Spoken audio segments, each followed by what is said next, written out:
You're in the dog house. Stewart Media and Entertainment presents the Two Live Stews Experience. This right here, this ain't your ordinary-ish. Two Live Stews Experience. Ryan Stewart, Doug Stewart. Woo-hoo-hoo-hoo. Yes, we are back. What up to the Qs? Do not let anyone confuse you. The Two Live Stews started this shit. The Two Live Stews Experience, shouty. If you're not stewing, what the hell are you doing?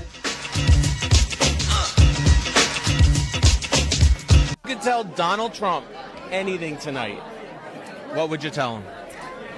I would tell him to grow a spine and stop being Putin's hoe. And we've got to thank God every minute of every day. Good morning, world. Shouts out to the great Griff, the great Ron Lee, and Nothing Like Family. We appreciate your fly tie. Honorable mention to TKP_704. Good morning to all of you, and good morning to you too, Dougie Stew. How you feeling this morning, sir? I'm fantastic, man. How about you? Outstanding. Absolutely outstanding. A lot of good things going on in the world, man, and I'm very excited. You saw Jasmine Crockett just now when we came out, when we came into the show. I love her, man. I mean, I really love. I got a love thing going on with her. I really do love that young lady. She kind of can be on the borderline of doing too much, but it all works for the betterment of the people. No, I don't think so. Betterment of the people. She literally was doing the Kendrick Lamar. Anyway. I saw that video. Question for you. Uh-huh. Good morning. I refused to watch the thing with Trump on Tuesday. I refused. However, immediately after it was over, I read just about everything on it that I could. Mm-hmm. Did you watch it? Did you protest to watch? What was your thoughts on the State of the Union on Tuesday night? So I didn't know there was a protest until after the fact. So I watched it. All right. I don't think watching it gave Donald Trump any type of ratings. Well, you gave him a number. You gave who a number? No, I gave CNN a number. You gave him a number. I don't care if you give it to CNN, Fox, MSNBC. If you watched it, you gave him a number. But this is why I wanted to talk about this. Okay. Because I didn't watch it, but the entire time that it was on, it's all I was thinking about. What was this dude saying? What was going on?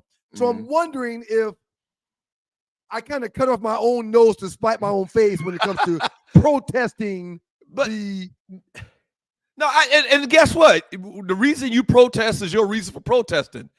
But what I'm saying is watching it didn't put money in Trump's pocket.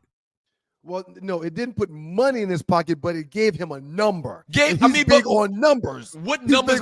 Mine was bigger than so-and-so. It said viewership was this amount. You talking about a rating? You talking about ratings? A number. Yes, a rating. Okay. That's important to him. I have more people there than everybody else, even though we can see that it's not true. So yeah, but hold on, stop, and we can't stay on this. No, he didn't broadcast this. This was a normal part of government. Hold on. If his radio network or his TV network would have broadcasted this, then I would agree with you. But he didn't profit from it at all, from us watching, finding out the dumb shit he was saying. Right, but he's got an ego. So no, he didn't make any money. So you're saying you don't want to help his ego. He didn't make any money. No, I'm not talking about. Me watching was not going to generate a penny for him. However, in my eyes, and I can be wrong, right? Me watching gave him a number, pushed his rating up. It's documented somewhere that my box was on not the inauguration, but the State of the Union. Mm-hmm. And I didn't want that. I didn't want to contribute to anything that he likes. So I didn't watch. But again, I read everything that had anything to do with it. So I just wanted your take on that. You watched. I understand. I'm not chastising you for watching. I'm not saying you did anything wrong. You can chastise me. No, I'm not saying you did anything wrong. I was just curious. That's all. Anything that's got economic repercussions, I'm for it. I've been a boycotting summer bitch my whole life. You know the story about I led a boycott of Mom must cut your ass for that. What was it? What did I boycott? You remember what it was about? It was something in middle school, like the 8th grade, and I think you were boycotting. No, it wasn't even the 8th grade. It was like 6th or 7th grade, and something happened, and our mother will remind me. And I led a boycott of this at the school. I did, and they called me. They pulled me in the office, and they called our mother and told her so and so's the boycott. And I can hear on the phone. What? You tell us some bitch will be up there. She was there 10 minutes, man, at school. They kicked me out for a day. It might have been 2 days. They kicked me out of school in middle school because I led a boycott. But point is I thought that if I could give a ball award, I would have given a ball award to what's the guy's name? Al Green. You know Al Green, he's the representative from Texas. Democrats missed out on an opportunity with that also. Everybody should have stood. Everybody should have got tossed out with Brother Al Green. Right. That would have been too much for them to put out everybody if everybody would have done what Al Green did. Brother Al Green reminded me of the dude in New Jack City, right, with the cane pointed at Nino, charlatan. Like, I hate that we couldn't hear what he was saying. Right. But if everybody would have done it in unison or backed him up, it would have been more of a disturbance. And yeah. And then they let them walk Brother Al Green out, and they stayed in their seats. I was like, wait a minute, there's got to be. They did more, didn't they? Didn't they do something else? Brother Al Green was moving real slow too. Like he definitely was marching with Malcolm and Martin. He got to be 80 years old. But anyway, man, the little thing with the signs they did, that was okay, but that wasn't enough. I would have led a charge to pelt him with tomatoes.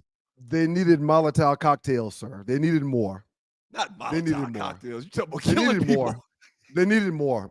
I mean, I go from tomatoes, you go to Molotov cocktails? There's a lot in between. You're right. Tomatoes and Molotov cocktails, This is your boys, the Two Live Stews, Doug Stewart, Ryan Stewart, to make up those Two Live Stews. For those of you that came in to log in to get the good mornings, you noticed in the first 5 minutes before the show, we were playing Everybody Likes the Sunshine.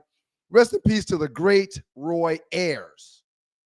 The great Roy Ayers. A song that everyone knows. So when you hear that song, what do you think? What comes to mind? This is super easy. Don't even think about it hard. Everybody likes to go to the beach. No, okay, all right. We our minds are different. Tree, pop in. Sunshine. I mean, the song talks about everybody liking sunshine. No, I mean, yes, for you. You definitely won't get the question I'm asking, Tree, but go ahead. You're smarter than everybody else. You're smarter than everybody else. That's why we won't get it.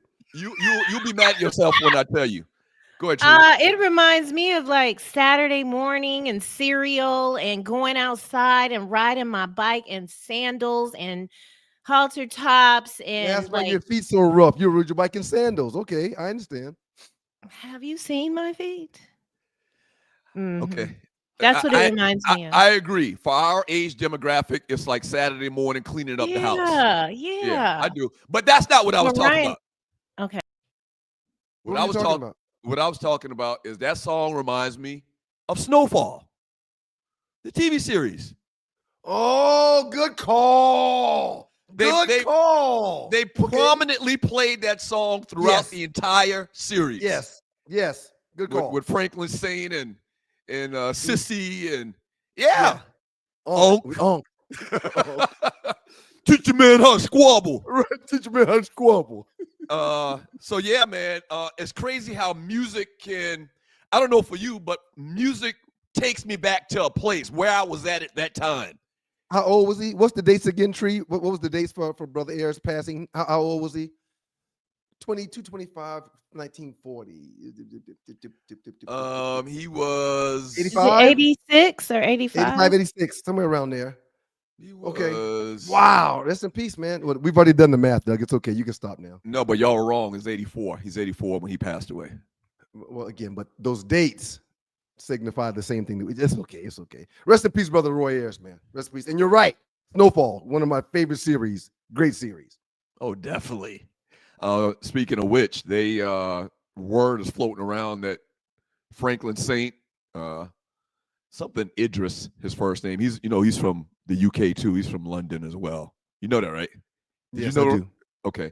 He You don't like those guys. You don't like those guys. You don't like Idris Elba. You don't like Franklin Saint. You don't like the Get Out guy. You don't like any of those guys because they're British, black British. It's not that I don't like them. I don't like the politics behind it. They're taking black actors' roles here in America. They too are black though. I mean, Yeah, but there's a pecking order. I need black actors in the U.S. to get jobs before black actors anywhere else. Okay. That's just my thought process. But word on the street is Franklin Saint gonna get the Black Panther role, man. Whoa.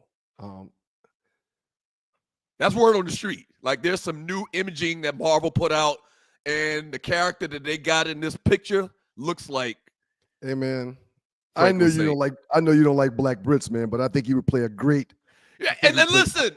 I think you play a great Black Panther, man. I'm twisted on this because they can act their asses off. Yeah. Idris can act his ass off. This guy can act his ass off. I'm conflicted. The Get Out guy, same thing. They're all all of the same elk. Yeah. They're very good at what they do. And you wouldn't know they were black Brits unless they told you they were black Brits. Hey man, when I first saw Idris Elba on some YouTube or something talking in his native accent, I was like, what the fuck? Right. I thought he was acting. After I watched the entire series The Wire, this guy ain't even from here. He's not even from these streets. He's a black Brit. They're what they call classically trained actors. Outstanding. And they can act their asses off, man, but I don't like it. That's just my thing. It's your boy, the Two Live Stews, man. Doug Stewart, Ron Stewart, the makeup of those stews, and this is your Two Live Stews experience. A lot of good stuff in the world of sports, sir. We could do this right here all freaking show. So, Tree, put it back up. You just showed it. All freaking show. It's time, man. It's time. It's time for what? The definitive Jordan versus LeBron debate. LeBron passes 50,000 points. The only player in NBA history to do that. We've been bobbing and weaving and ducking this topic really. Hold on one second, man. Go ahead. Not only did he pass 50,000 points by hitting a corner three-pointer to give him 50,002 points, but in the game he went 34, 8, and 6. At 40 years old. At 40, in a game where he surpassed 50,000 points, he dropped 34 freaking points, 8 and 6. And also, he has 26 20-point plus games this season at 40. At 40, man. What he is doing is freaking mind-blowing, and I've been watching the games. I'm not reading about it. I've been watching the games. He's not missing a beat. He's playing harder and faster. Luka has energized him. Please go ahead and say what you were about to say. Go ahead. Is he the GOAT? Is he the GOAT? He is the greatest scorer ever in the league. I hate when you do this. He's the greatest scorer ever. I hate when you do this, man. And I'm going to say this again. You really are a gaslighter, though. He's the greatest scorer ever in this league. That's not the question I asked you. And if he had the dog that Michael Jordan has, instead of being a cerebral player that wants to do the right basketball play every time, he'd probably have 65,000 points. But he doesn't care to do that. He doesn't care to go for 52 times in a week. He doesn't care to do that. Can you just answer my question I asked you 5 minutes ago? I did. He's the greatest scorer ever. Michael Jordan. That's not the question I asked you. Is he the GOAT? No, Jordan's the GOAT. Okay, all right. How hard was that? But I've always said that. I've always said that. Okay, but I asked you just now. You didn't say it just now. I did just say it. I said he's the greatest scorer and Jordan's the GOAT. I did say that. And I've said that from day one.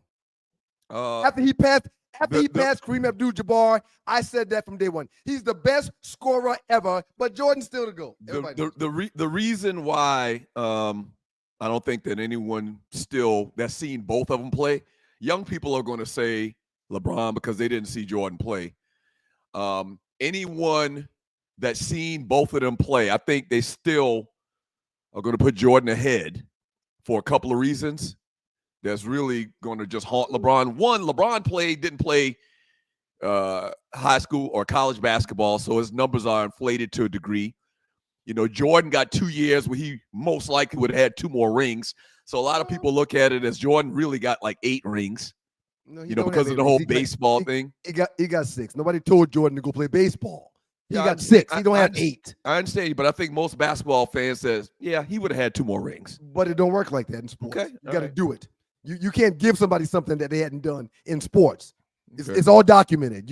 It doesn't work like that. But these are my talking points. Can you let me do my talking points? Give my talking points? That's a dumbass talking point, though. Okay. He's really got 8. No, he doesn't have 8. Right. You LeBron haters will do and say whatever you can to try to unlegitimize LeBron. He's got 8. No, he don't have 8. Okay. And lastly, that well, not really lastly, it's a couple things, man. I would like for us to get into all of it. He's kind of whiny on the court, cry for calls a lot, and then that whole decision thing.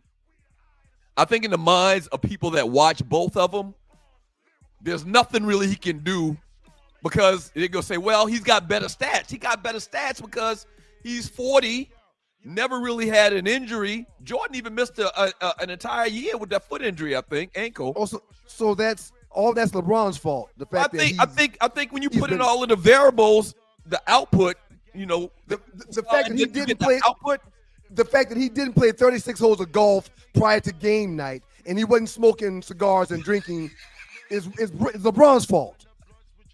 The fact that somebody puts $1 million worth of rehab into their body, gets in hyperbaric chambers, doesn't drink and smoke, gets a minimum of 8 hours sleep, only drinks water, has a chef that prepares every single meal that he takes with him everywhere. Someone that went to that extent, that's LeBron's fault. He went to that extent. But at the end of the day, you agree with me. Jordan's the GOAT. Oh, no question.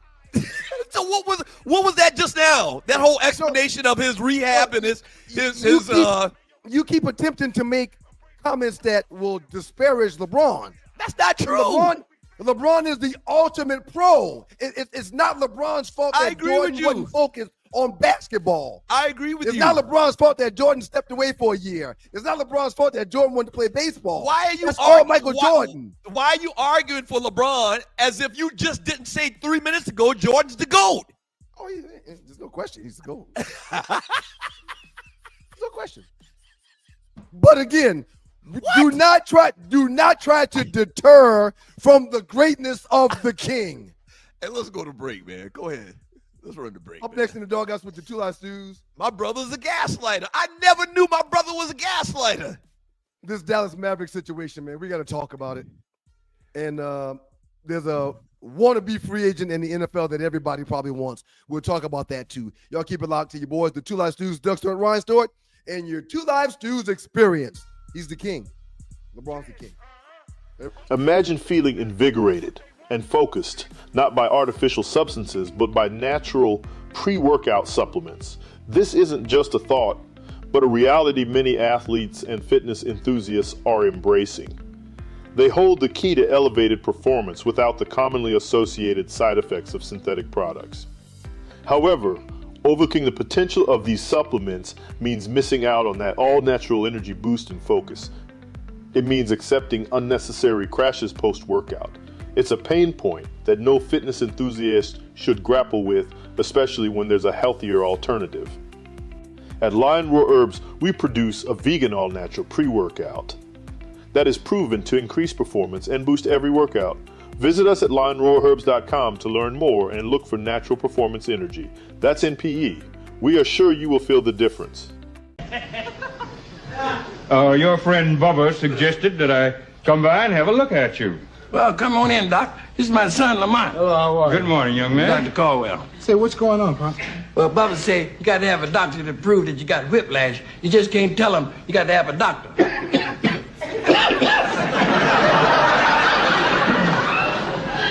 And you're a doctor? In some states.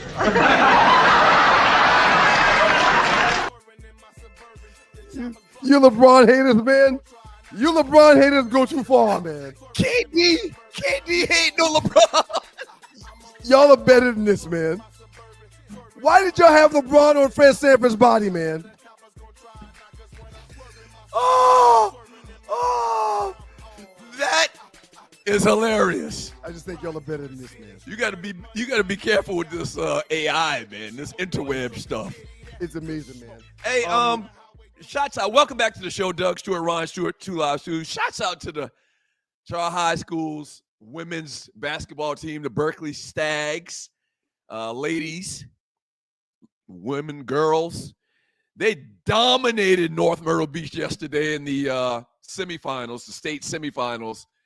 What was it, like 60-20 something? They smacked them around. Oh my gosh, we got a couple balls. Who will they play in the state championship, sir? I don't know. Yet? I'm not sure. Okay. I'm not sure who All they right. played, and I'm pretty sure they did play the other half of it later on yesterday evening.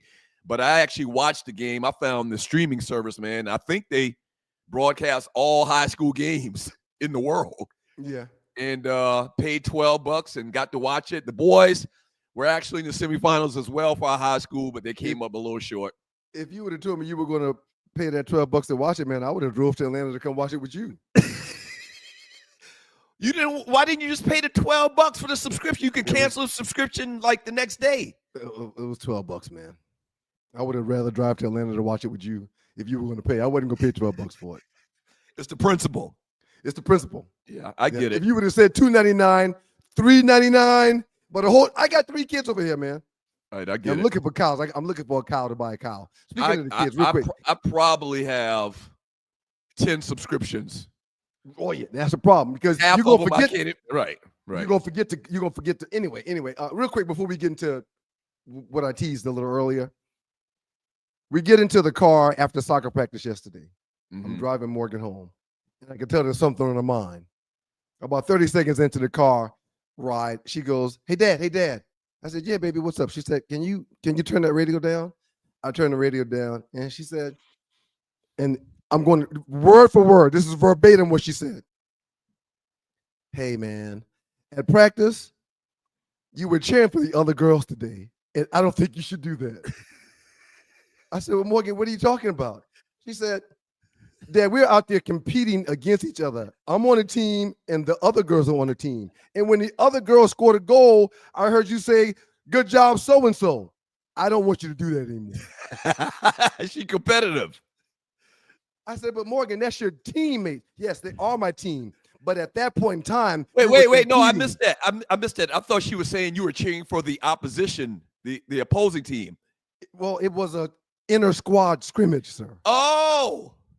And she was like, "Yeah, man." Did you have that conversation about sportsmanship with her?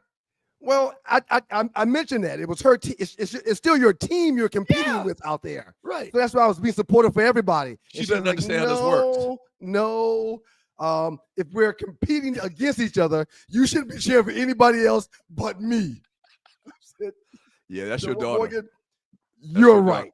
That's your daughter. And that will never, ever happen again. As evidenced in these top fives, like you go above and beyond competing, man.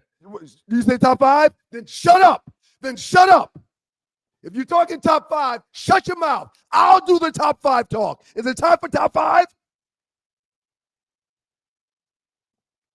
All right. It's your boy, the Two Live Stews, Dr. Ron, still make up of those Two Live Stews, man. If there was no such thing as bad luck, Kyrie Irving would have No luck at all. Kyrie Irving, sir. I don't know about that, but go ahead. I don't want to interrupt you. Well, okay, I know what you're about to say. I think he's made about $300 million. Yeah. Over like a 15-year career at least. But still, man, years. they gave him the ball. With Luka being gone, he has the ball. Right. And they were going to have success with or without Anthony Davis, so it looked. But now Kyrie's out, man, with a torn ACL. Give me your thoughts on Kyrie being down, man. Almost 33 years old, tears his ACL versus the Kings, routine play. Your thoughts, sir? Very disappointing. I always cringe when I see somebody tear their ACL because, as you know, I went through the exact same thing. It's a tough one. And for that half a second, that's the most pain I've ever felt in my life. And you're done. And it's crazy because he kind of gingerly walked up the court. In a week, he's going to be able to walk fine. Not even a week. Yeah. In 3 or 4 days, he's going to be able to walk fine. Yeah. In about 2 weeks, if he does some leg curls, leg extensions, he's going to be able to run. But, oh, boy, when he tried to make a cut, if he tried to make a cut on that thing before getting it repaired, he's going to pop out again. He fall apart. So I always hate when guys get major injuries like that. Most of the time, I don't even watch. And it's just devastating, man. At this point in his career, too, it might. I mean, I think it's in question on whether he's ever going to come back and play again. He's about to be 33, sir. Yeah. They just traded Luka. AD is out injured.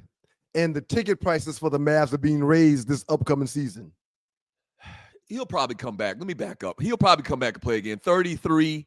I mean, he still can make another $100 million. He's going to get whatever's on his contract right now. So really what we're talking about is the next deal. Right. Their contracts are guaranteed in the NBA. So I just hate to see that type of stuff, man. I hated it when Kobe tore his Achilles. I hated it. When there's a plethora of players, man, that have had that torn ACL, man, and never come back, and some that have, but they just weren't the same. Kyrie Irving's contract is through 2026, I believe. I'm looking for the numbers now. It's a big number, I'm sure, but this is just, I felt bad for dude, man. I felt really bad for dude. And at 33, he won't be out all of next season. He may be back and ready to go by midway next season, by All-Star break, maybe. Kyrie been playing a lot of basketball too. I think he, Nadi, give me a thumbs up, thumbs down. I think he only played 1 year at Duke. And I think that 1 year at Duke, he got hurt. I don't think he even played that whole season in that. That's right. Nadi, give me another thumbs up. Yeah, his only year at Duke, he got hurt and missed like the majority of the season. He's been playing in the NBA since he's been 19 years old, sir. Kyrie Irving signed a 3-year, $120 million contract with the Mavs, including $120 million guaranteed and an average annual salary of $40 million a year. Irving will earn a base salary of $40 million while carrying a cap hit of $41 million. So yeah, man, this deal here is $120 million. Yeah, he'll probably get another one if he's healthy because guys can play till they're 40. When did they fire everybody in the Dallas Mavericks organization? Head coach Jason Kidd. I don't know if he's culpable of being blamed for what's taking place in there right now. Wait a minute. Why are you gonna fire anybody? Hey man, injuries. You can't predict injuries. Have you seen what Luka's doing? No, you can't predict injuries. Have you seen what the guy they let go? Have you seen what the guy they let go is doing in LA? Yeah, but that's why you fire everybody. Well, sir, they weren't going to fire. They weren't going to fire the guys. They didn't fire them after the trade. You want to fire them because 2 guys got hurt? I want to fire them because the trade is a disaster, and you gave up one of the best players in the league. The trade is a disaster. There's never, ever been a worse trade in the history of sports. Are you crazy? You've been drinking this morning, man. No, I haven't. I have not. Why can it be it's not even a bad trade because we don't know because the two of the components are really AD is out. He was part of the deal. Kyrie was already part of the team. You want to play podcasting today. I understand. I get it. I see what you. But why is it a bad deal? Injuries, you can't predict injuries. You should know that. You can predict injuries when it comes to Anthony Davis and Kyrie Irving. You can. They stay beat up, which is my point. Kyrie don't stay beat up, man. I disagree. Okay. All right. Okay. Kyrie ain't never been hurt really in the NBA as far as I can remember. A couple guys in the chat room said that a couple guys in the chat room say that Kyrie played like 8 to 10 games when he was at Duke. So he's been in the NBA a long time, since he was pretty much 19 years old. Why was it just 8 to 10 games? Because he got hurt. Oh, okay. Okay, but yeah, he don't get hurt. Okay, all right. Okay, man. Okay. I just don't understand. Okay. I just don't understand. I think you're kind of reaching on that. Oh yeah, right. All right. I'm kind of reaching. One other quick news and note, man. DJ Metcalf wants out of Seattle. 66 catches, 992 yards this year, 5 TDs. Dude, I would. There's not many wide receivers in the NFL that I would want more at the wide receiver position than DJ Metcalf, man. Other than Chase. They say he's not the greatest route runner. Right, because he's so damn big. He's an outside linebacker playing the position. Dude is 6'3", 228 pounds. Yeah. And that's what they have him listed at. You think he's 228? He's more than that. He's every bit of 240. 6'3", 240. Yeah. Do you know what he ran at the combine? Speaking of combine last week? Just take a guess. 4.42, 4.41. 4.42? Yeah. Dude ran a 4.33. Jesus Christ. He is a physical phenomenon. He is. He would look great in a Falcons uniform.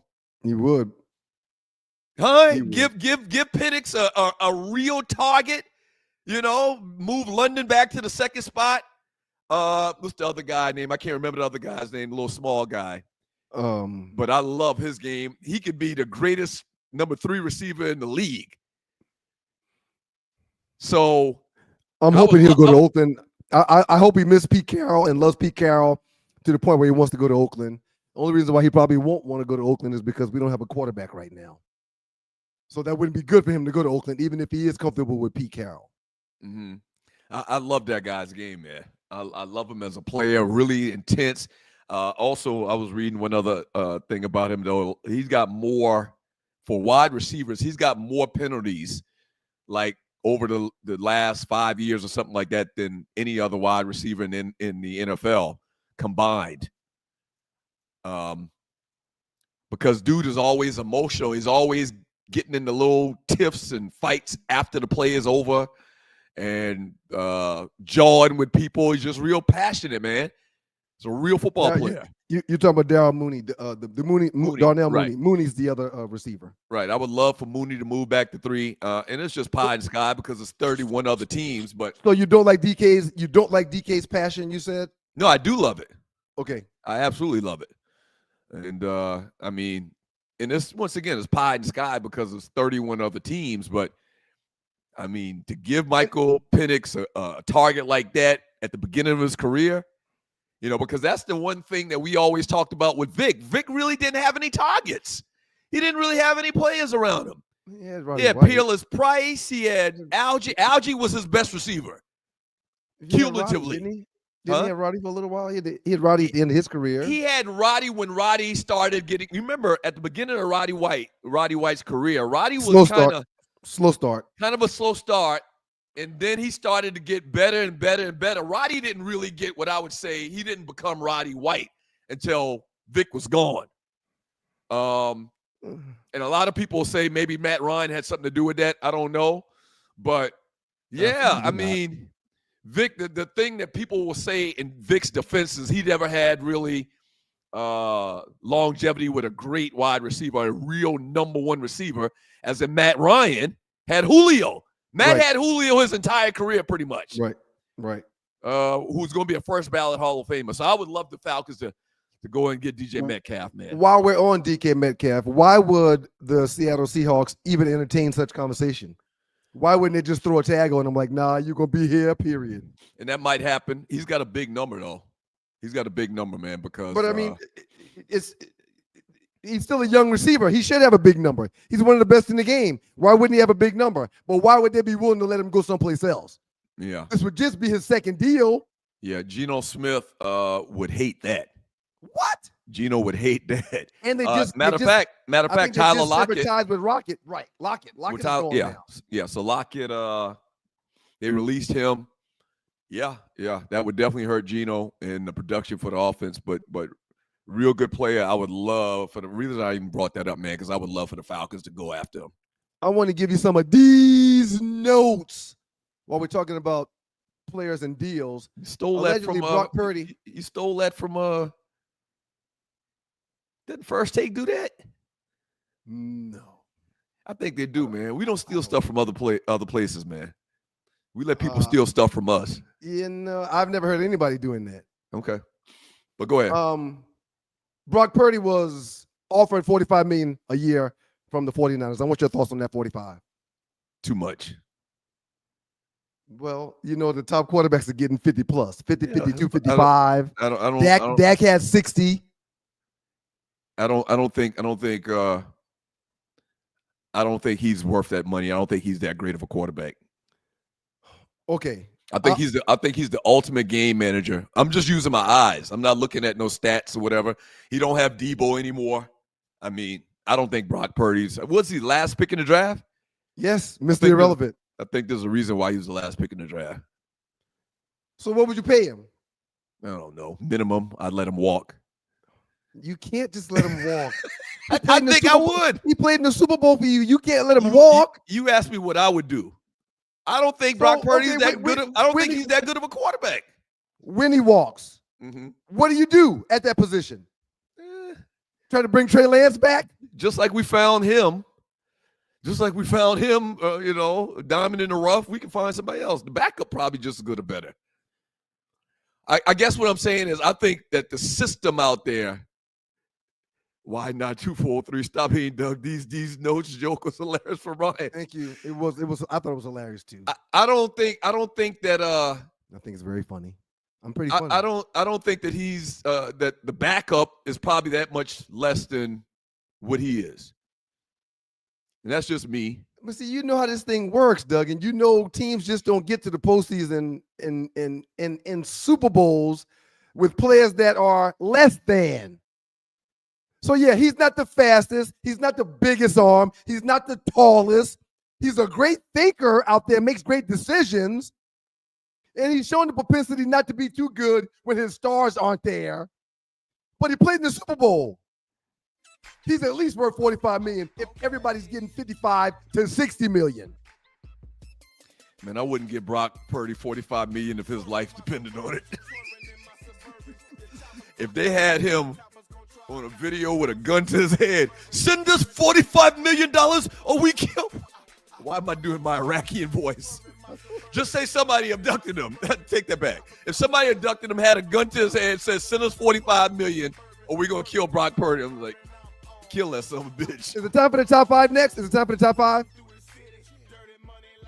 I mean, because we've done top fives for years, and I don't think there's ever been a more unbalanced voting than this past week. We got Arlie's World coming up. Oh, yeah. It's right on the screen. What is Arle's World? I meant Arlewood. The Great Arlewood Report will be up next. She'll have birthdays. She'll have a few stories. Arlie giving me the evil eye in the green room. She knows who you are now, Doug. You already you don't said remember she wasn't anything. Hollywood. Yeah, that's not true. I did not say that. We're gonna talk about it. Oh you referring to her as a to-be actor. We'll talk about it when we do the top five. So up next, y'all keep it locked. It's your boys. You use the word to-be actor. The phrase to-be actor. In essence, that's what you were saying. I'm not going to get back into this with you. That's what you were insinuating. Oh, but we are going to get back into it. We most certainly are. Arlewood Report up next, man. Y'all keep it locked to your boys, the Two Live Stews, Doug Stewart, Ryan Stewart, and the Two Live Stews Experience. Good morning, y'all. Good morning.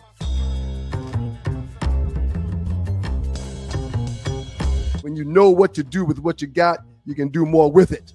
All right. So shouts out to my man Lavrell, as well as the World Changers, making this thing happen and getting it done with your financial needs. All right. The World Changers help empower individuals and communities throughout financial education and implementation. Your agent, Lavrell Hawkins, has made significant strides in the financial services industry, using his expertise to guide and support others in achieving financial stability as well as success. Lavrell uses an holistic approach that addresses the mental, physical, financial, and spiritual aspects of being in a well space and place when it comes to your finances, all right? Y'all give them a call, 919-764-4626. That's 919-764-4626. The World Changes Financials and Lavrell are dedicated to empowering you and your communities through financial education and implementation. 919-764-4626.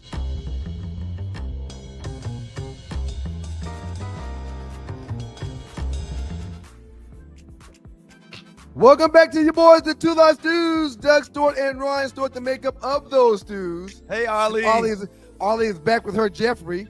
My favorite.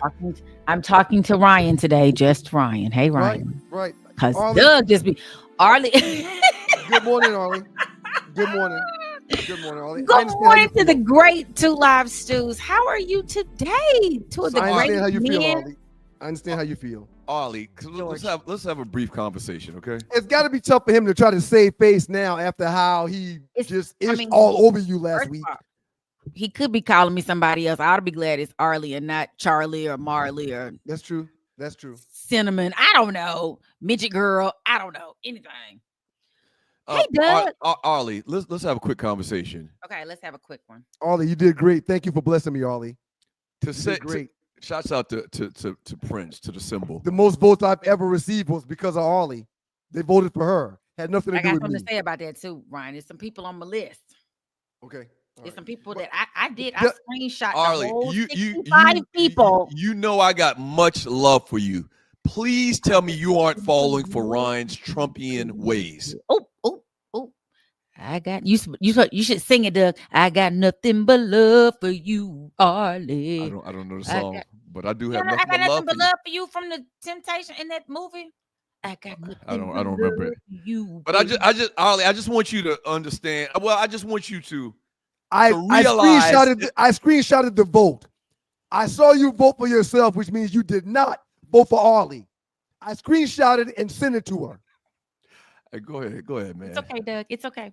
What's up out there in Stew Nation? It's your girl, Arlie Michelle, with her, whatever we're going to call him, her Roscoe. Oh, look at my Roscoe. You deserve it, Arlie. You deserve it. I thought it was the Willie. I thought you called it the Willie. Willie, George, Frankie, anything African-American. Who's the most African-American name? Booger. This is my Booger. No. Thank you, Arlie. I appreciate the support. Anyway, it's your girl. I didn't support that one, though. I'm sorry. I abstained from that one. But it's your girl, Arlie Michelle, with the Arlewood Report for the Two Live Stews Experience. Some of the greatest guys on the planet. Them Two Live Stews, brother. One who knows exactly who I am, if he can remember, and one who forgets every week when he remembers. Anyway, it's birthdays. Y'all, give it up for the birthdays. Who's singing today? I'll sing. Go ahead. Happy birthday to you. Happy birthday to you. Happy birthday. Shout out to Donald. Donald, thank you so much for that. Happy birthday. I'm just kidding. Doug, thank you so much. Y'all, today is March 6th. It's still Pisces season in this building. We have happy birthdays to actress known from Amen and Friday fame. Anna Marie Horsford is 77. Remember the mama? Miss Johnson across the street? Oh, not Miss Johnson. The lady who played in Amen and she played what's his mama? Lord, I'm about to call him Tupac, but that ain't right. What's her name? Anna Marie Horsford. Okay, let me Horsford. Okay. You know, she played in Amen. She was in love with the Reverend. Anyway, they ended up finally getting married. Okay, let me tell y'all something too. I know this is gonna be weird. I bet y'all didn't know this, Ryan and Doug, that every time I do birthdays, I figure out a new person that passed away. Mm-hmm. I didn't know. I would think, oh, I'm about to sing their happy birthday, and then it stops their age. I'm like, that number's not right. Y'all probably knew this, but it happened during the pandemic. Then Mary Wilson from the Supremes, y'all know she died in 2021. Did y'all know that? I wouldn't have really paid that much attention. I don't know who that is. From the Supremes. See, you're a singer full time. I'm a singer part time, but right. I'm not really into the art like that. So you would definitely know that. I didn't know that. Yes, I didn't know she passed either, and I did not know Yvette Wilson, the comedian, passed either. Their birthdays would have been today. Did y'all know that? Okay, so Anna Marie Horchford was played Craig's mama on Friday. Craig, yes. Okay. Ice Cube's mom, yeah. And they say she also played in the Wayans. Yeah, she was D. She was D in the Wayans brothers. They call her D in the Wayans brothers. She was the security guard or something, wasn't she? Right, but that was her name on the Wayans brothers, D. Yes. And who's the lady you just mentioned just died? Yvette Wilson. She was only 48 when she passed. That's not good.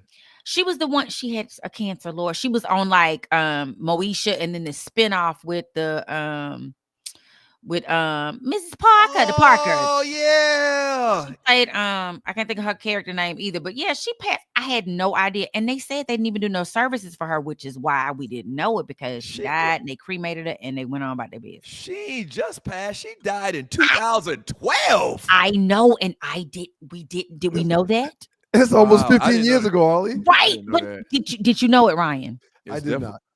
Right. I didn't notice she was gone. I just didn't pay no attention. And Dale was her name on the show. Anyway. Dale, right. Dale, yeah. Shout out to fellow Piscean. We're about the same size in heart, not in real life. Basketball Hall of Famer and NBA commentator, Shaq. It's his birthday today. Happy birthday, Shaq. It's the bros. And the bros. And rapper Benny Siegel is 51 today. Rapper and creator Tyler, the Creator, is only 34. That dude is like... That's Miles' favorite rapper, one of his favorite rappers. Oh my God. My friends played for him and their daughters got a chance to be in that Sticky song. Oh my God. They're famous now. And then last but not least, former goalkeeper for the U.S. men's national soccer team and well-known goalie. I didn't know him because I don't watch soccer, but Tim Howard is 46 today. Shouts out to you, Tim Howard. Oh, shout out. Oh, and don't let me forget funny man and activist D.L. Hughley. Y'all's also y'all's frat brother. 62. Did y'all know DL was 62? He looked good. Yeah, he is doing pretty good for himself. He looked good. So you all already mentioned that Roy Ayers passed away from a long time illness that we didn't know anything about. He was 84 years old. Everybody Loves the Sunshine was the song that everybody loves. But I want to ask y'all, did y'all know what a vibraphonist is? No. That's what he was. He was a vibraphonist. What does that mean? It's some kind of percussion instrument. Oh, okay. He came from a very musical family. One time they went to a concert. the great Lionel Hampton, at the concert gave him a vibraphone, his first pair of mallets for the vibraphone. I was like, maybe it's something with your voice, but it's a percussion instrument, and hence his long life in this whole, instrumentation world. So shout out to him. Shout out to those mentorship matters, like y'all said. Did you watch Snowfall, the series?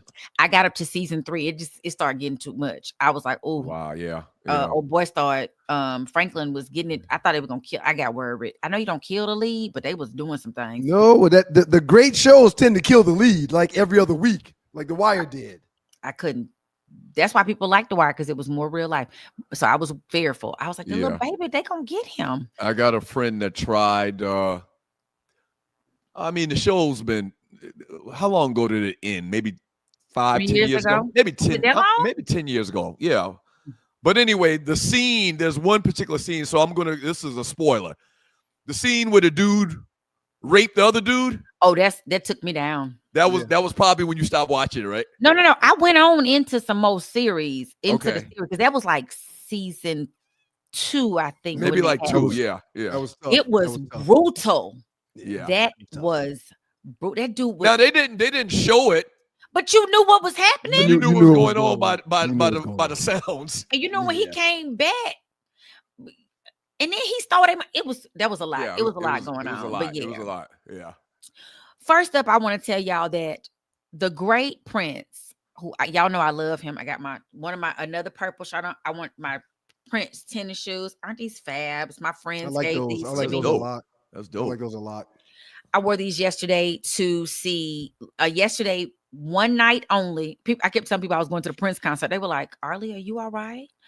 I went to go see Purple Rain. They were planning it in theaters, select theaters all across the country to commemorate the 40th anniversary of Purple Rain, the movie. 40 years. So, Doug, tell the story. Why is Purple Rain special to us? That is the very first movie that we saw on our brand new VCR. Ooh. And so when Apollonia and the whole family, our pops, our mother. So I was probably, I don't know, what year did you say it was? 40 years ago? 84. So it was June of 84. So 84, I was 15. You were 11. And when them tatas popped out at Lake Minnetonka, our old man did like this. And I did like this. You try not to look like. I tried not to. Our mother was like, what? I ran straight to the bathroom. Why? Oh, never mind. I'll be back. Right, I'll be right back. Y'all, Apple, first of all, she fine. And when they put this in Dolby, whatever they redid with the 8K and all this kind of stuff, I don't remember. Okay, first, me and my friend from our child, you have we were to like, purify yourself in Lake Minnetonka. Yes, and it wasn't even Lake Minnetonka. Too cute. But the first thing that we noticed was, remember when Morris Day put the girl in the trash can who came out, Morris, I've been waiting on you all night. And you saw so, and then he had Jerome put the girl in the trash can.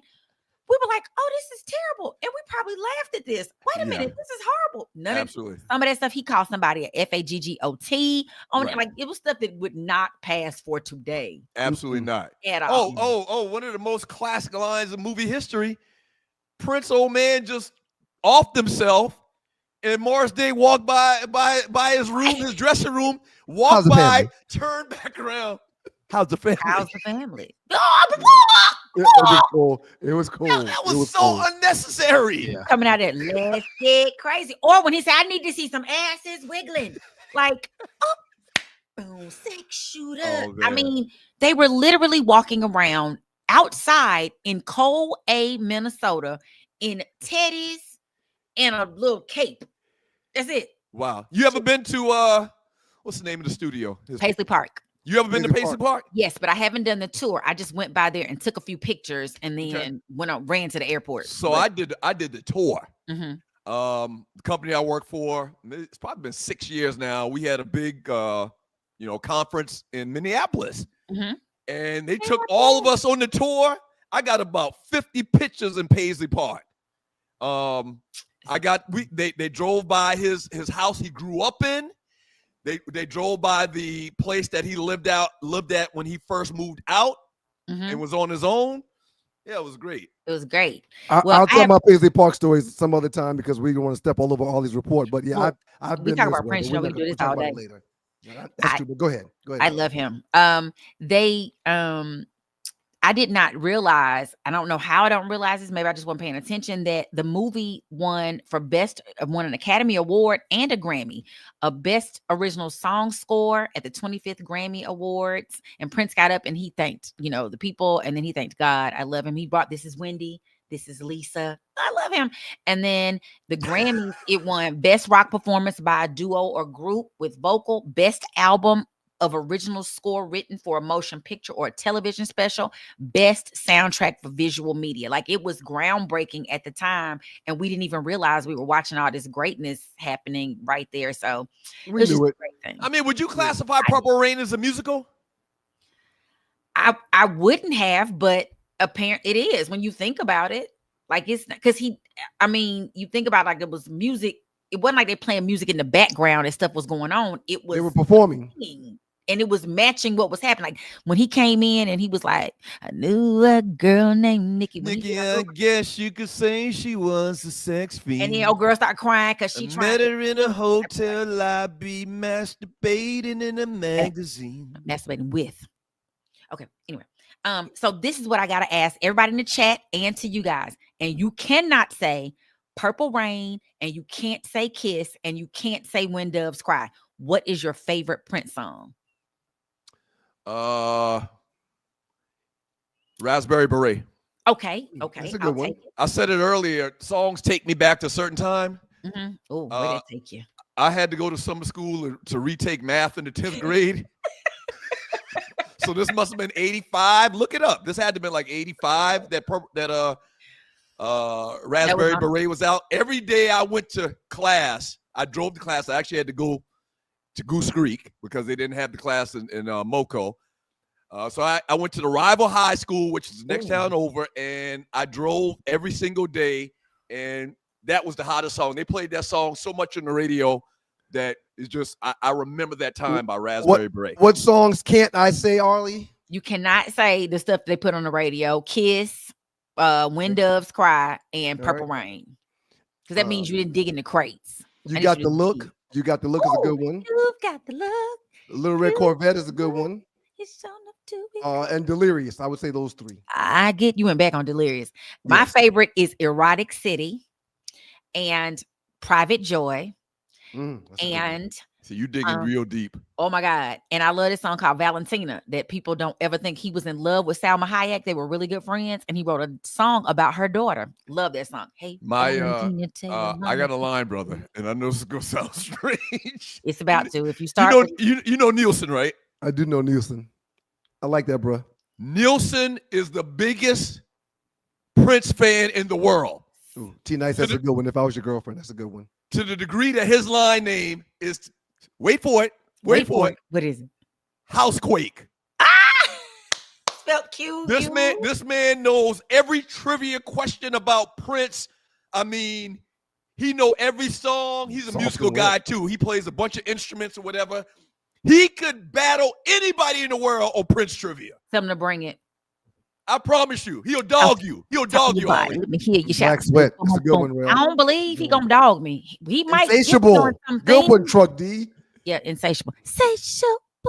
Yeah, that's a really good one. God, I missed the Prince. I missed the purple one. Oh my God. So yeah, shout out to Prince. Shout out to my friends who know how much I love him. Oh, Thieves in the Temple. Thieves in the Temple. Yeah. So I love Prince. Okay. So I'm gonna get off Prince in my cute shoes. I love my friends. Know how much I love him. Good job. And I want to just tell y'all. Wait, I got one more thing to tell y'all. Yeah, did y'all see the fight between? There was some years. It was a year or two back. Amber Rose and Jocelyn got in a fight right on the TV show. They were at Alabama State College Hill, and so now it's coming out. She was on the Shay room or Shay, whatever, Shay. And she's telling everybody the fight was because Jocelyn was trying to have sex with her and she was tired of her coming at her. Go back to that picture again. Are y'all sure that's a woman on the right? That's Jocelyn. Yes. Jocelyn Hernandez. You better be careful because she will fight you. She'll come for you. And then she talking about she gave her a 6-piece. And then they got to fight. And so now she's coming out. Rose is coming out saying, Amber Rose is coming out saying that the fight wasn't because of some racial comment or whatever. That wasn't what it was about. That's how they cut the music. She was trying to have sex with me. She was showing me her vagina, and she didn't say vagina. And she was trying to get at me, talking about I'll do a threesome. No, she didn't say that word. You know what she said. My Prince got a song. That Newtsy. Newtsy. She didn't say that either, but you know. So yeah, stay tuned because it's probably gonna get nasty. Jocelyn talking about bringing out her attorneys. But she gonna probably bring out that 1-2 before she bring out the attorney. So, just miss. Outstanding job, Arlie. Yes, I love all y'all. I see the chat. Those great songs. That means you've been listening to Prince. Baby. That's the percussion instrument that we didn't know nothing about. That boy A's players. Everybody loves the sunshine. They not even paying attention. Tell them where you can find. Tell them where they can find you at, Arlie. Check me out at Arlie Michelle on all social media platforms, or welcome to Arlewood. Lots happening. Sing it. And the No Show on Wednesdays at 7 p.m. with me and Naughty, where we in the know. Speaking of the No Show, up next in the Doghouse with your boys, the Two Live Stews, we'll get Naughty's Funky 4 stories that the Stews didn't cover. Thank you, Arlie. Outstanding job. Y'all keep it locked to your boys. Doug Stewart, Ron Stewart, the Two Live Stews, and the Two Live Stews Experience. Funky 4 up next. Have you ever been stranded on the side of the road, Arlie? Yes. It's not comfortable, is it? No. Dogs and poodles, if you find yourself in a jam on the side of the highway, give my folks at Bay 11 towing a call, 44770-6949. Again, that's 404-770-6949. Being stranded on the side of the road in Metro Atlanta is very stressful and dangerous. Bay 11 Towing is who you need to call, whether you're dealing with a flat tire, dead battery, full-on breakdown, or whatever that may have you on the side of the road. Call our folks at Bay 11 Towing, and they will get to you with a competitive rate and quicker than everybody else in town. Again, that's Bay 11 Towing. That number is 404-770-6949. Great Soul Train. Welcome back to the Stews and the Two Live Stews Experience. I'm your boy Ryan Stewart. He's Doug Stewart. We are now joined by the Naughty Dread. What up, Dread? What up, man? Naughty, what up? Dread. What up, Locks? What up, Locks? I don't know why that video had to take a minute of my time. It has nothing to do with the Funky Four. Rosie Perez. Somewhere else. Yeah, Rosie cool. I did see Rosie Perez. Several times. Cool. Yes. All right, Naughty. What's up, baby? What you got for us today? Let's jump on into it, man. Real quick. There is your main event for WrestleMania. John Cena.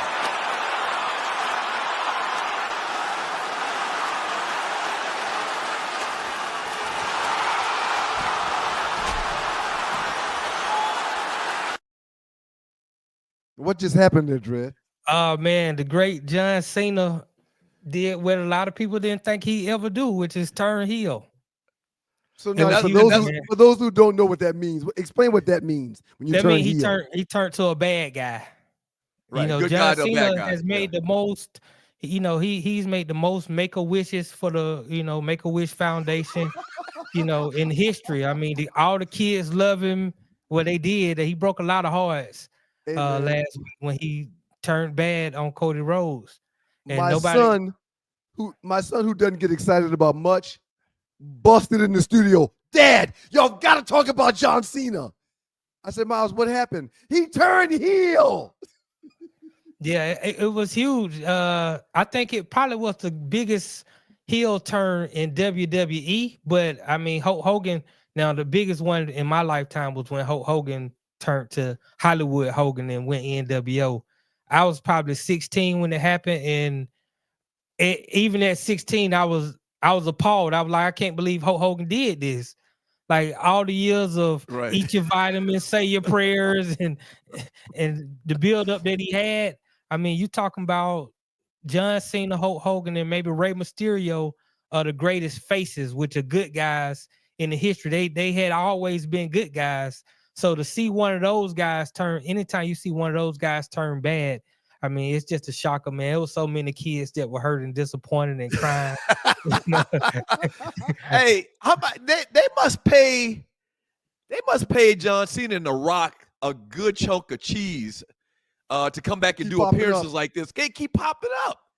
Like you would think The Rock is busy enough, but he finds time to come and do these little one-off appearances like this a lot. No, well, The Rock pretty much, he runs wrestling right now. I mean, he's the head chairman of TKO Sports, so he runs UFC, he runs wrestling, WWE from that standpoint. So, I mean, The Rock is in everything. I mean, he has 600 million followers on social media. He's the most followed American in the world, so. Wow. The Rock Dwayne Johnson, The Rock is a member of the board of directors for TKO, parent company of WWE.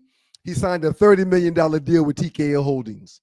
As of January 2025, The Rock is owed 289,673 shares of TKO, which were valued over $41 million. So yeah, he's in bed with them folk. Right. So the story around that is Cody Rhodes has been champion for about a year, and The Rock told Cody Rhodes, I want your soul. He told him, and you get to make your decision here in Toronto. And Cody told him to F yourself. I can't give you my soul. And so John Cena did it. So it's going to be great, man. It's set up WrestleMania 41 that's going to be in Las Vegas come April. It's going to be huge. So have you ever been to WrestleMania? Right. Who, me? I was about to ask him. Yeah. Oh, yeah. When it came to Atlanta, I was there. I'm huge, man. Like I told you, wrestling is my favorite sport. I took followed closely by NBA. I took my mentee. Remember, we were working with the Big Brothers Big Sisters of Atlanta. Yep. My mentee Gavin, he's like 30 now. I took him to a big wrestling event here in Atlanta when it came to town. I don't think it was WrestleMania, but it was, oh my gosh, that was the greatest time he ever had in his life, man. That's awesome. You still talk to Gavin? No, not really. No? All right. Not really. He's, we'll talk about it off air, man. My mentee calls me every other month from a correctional facility. Yeah, man. I mean, let's get into this huge contract signing. The Raiders, your team, Ryan, Max Crosby, 3 years, $106.5 million extension with over 91 million guaranteed, making him one of the highest paid defenders in NFL history. I think I had read that he was the highest paid non-quarterback in NFL history. Yes. Big move for the Raiders. At $91.5 million guaranteed, he is the highest paid player that is not a quarterback. I love Max Crosby, but I think we need more than Max Crosby. Well, clearly y'all do. Yeah. So I love him being there. I mean, this makes him the centerpiece of the team, focal point of the team. I mean, but you're paying somebody that type of money that is not going to touch the football. It's not planned for him to touch the football. But he gets to the guy that touches the football. Pass rushers are hard to come by. Right. Now, we did see yesterday that Joey Bosa was released by the Chargers, so he's available to anybody. That was strange. I saw that. Bosa hadn't done nothing. He ain't done nothing in 3 or 4 years. He ain't done a damn thing. That Bosa hadn't done nothing. The other Bosa in San Francisco has made plays, but this Bosa ain't doing nothing. Interesting. Well, when he's healthy, he makes a couple plays. It just he's not healthy enough to make an impact. Somebody's gonna roll a chunk of cheese out to him, though. You know, some team that needs a pass rush, and it might be the team that's in Atlanta because they've been last in sacks for the last year, the last 5 years, the last 10 years, the last 20 years. He would play great in a place like Atlanta because we are deficient when it comes to defenders up front that can get to the quarterback. So he would play great here. In the next story, man, Mike Epps was on the Breakfast Club and he says he confirmed that the last Friday is officially been confirmed. It's going to happen. Now they're trying to get Chris Tucker, they're trying to get him back in the fold, try to get him back in there. They're going to have DC Young Fly and some of the newer comedians also a part of it. So it look like Ice Cube about to get this thing rolling, man. I look forward to the last Friday or whatever they call it. I think that's what they're going to call it, the last Friday. That's like almost like a hood classic. It is not almost, a hood classic. It's one of the best hood classics that have ever been created. But I would put some money on it that Chris Tucker not going to be in it. He can't afford Chris Tucker. He can't afford Chris Tucker. I've seen interview after interview where Chris Tucker's like, nah, I'm not going back. Like something really happened between them. Yeah, there was a little money.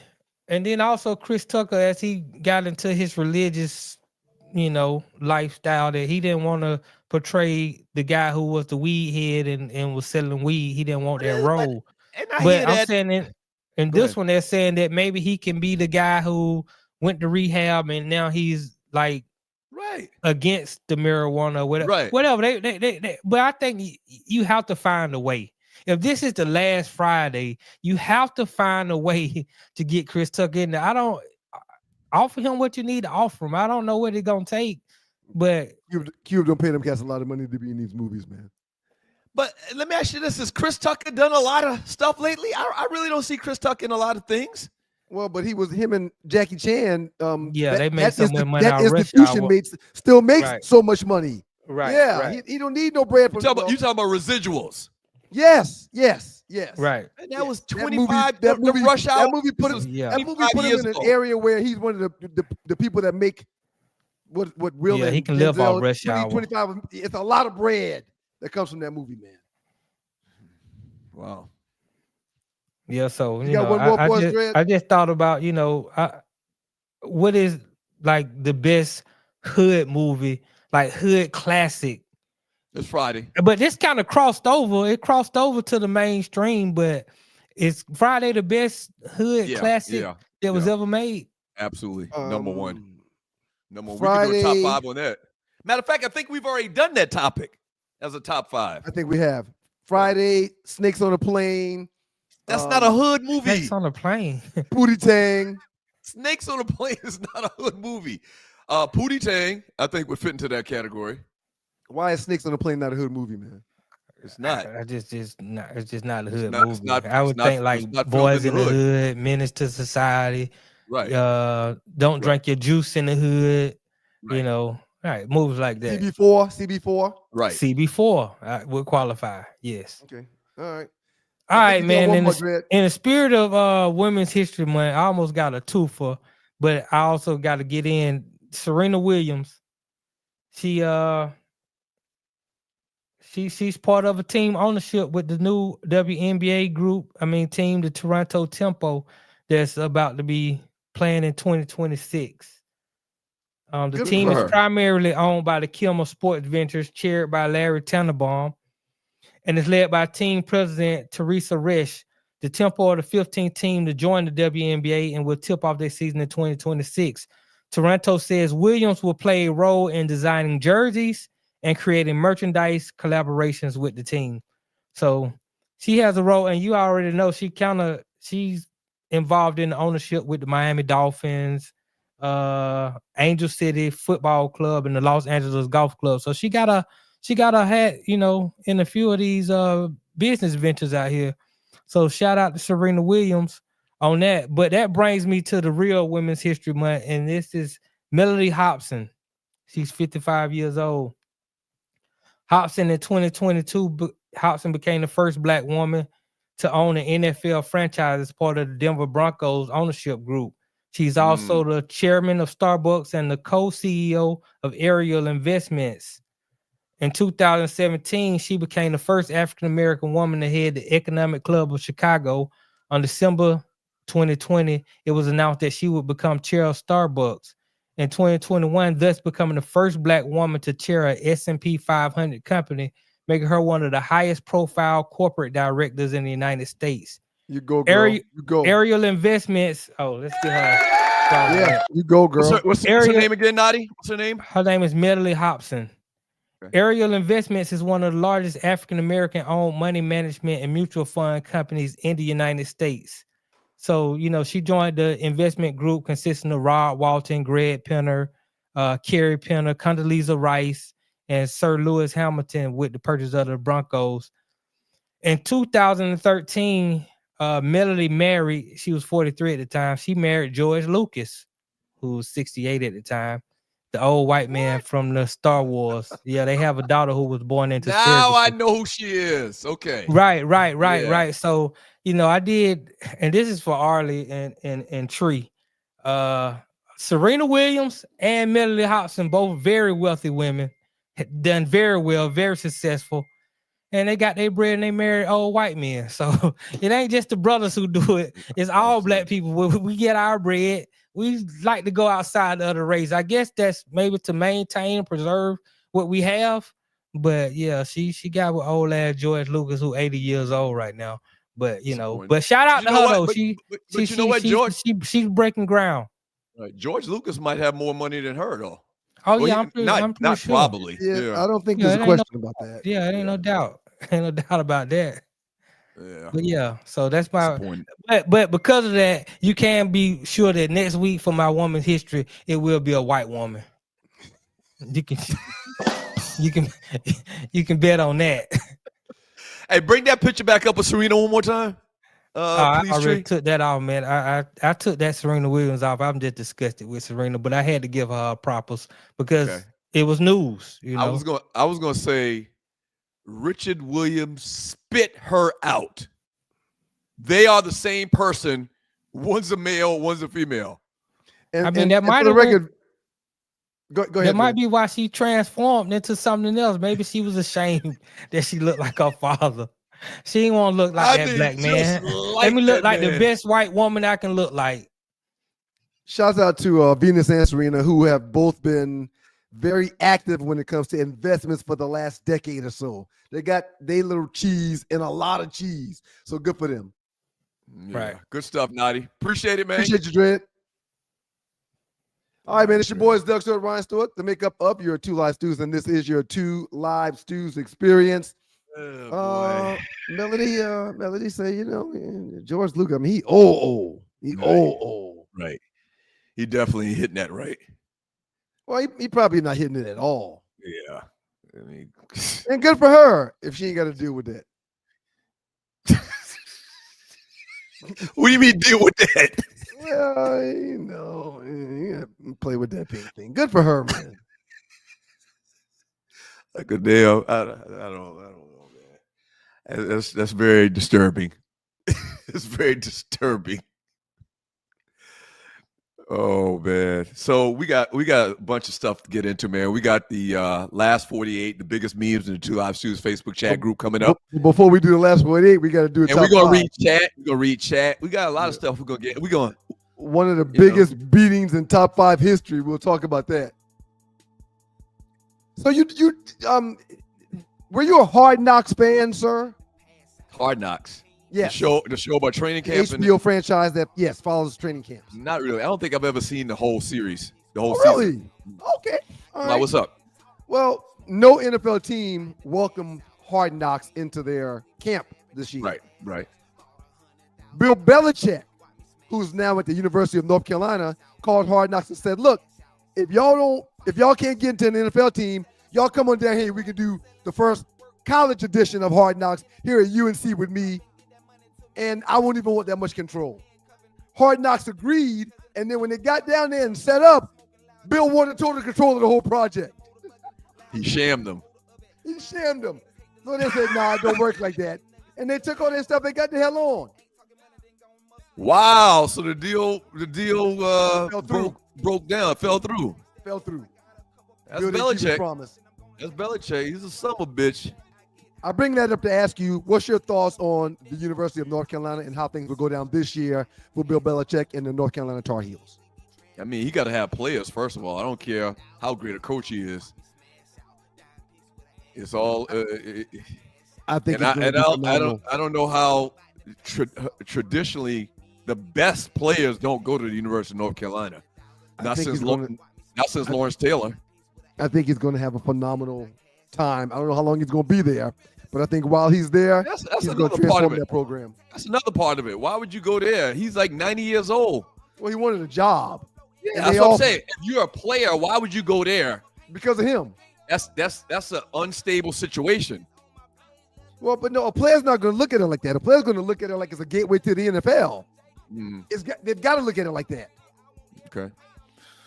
All right. Well, anyway, up next, man, Doug will shut his mouth, and I'll do a top 5. Then you shut his mouth, now do a top 5. Shut his mouth, and I'll do a top 5. And we've got a great last 48. Good morning, everybody. Y'all keep it locked to you boys. Doug Stewart, Ryan Stewart, the Two Live Stews, and a top 5 up next. Smile, Doug. You're in the dark. Pow! Dogs and poodles. It's the Two Live Stews, and we're back. Our debate that started us on radio was the effectiveness of the option. Idiot. You call your brother idiot? I never call you an A idiot. dummy. What you did is called hijack the show. I'm done. Doug Stewart and Ryan Stewart streaming live Monday and Thursday at 7 a.m. That's the number 2 live stews, youtube.com. 2 live stews, youtube.com. Imagine feeling invigorated and focused, not by artificial substances, but by natural pre-workout supplements. This isn't just a thought, but a reality many athletes and fitness enthusiasts are embracing. They hold the key to elevated performance without the commonly associated side effects of synthetic products. However, overlooking the potential of these supplements means missing out on that all-natural energy boost and focus. It means accepting unnecessary crashes post-workout. It's a pain point that no fitness enthusiast should grapple with, especially when there's a healthier alternative.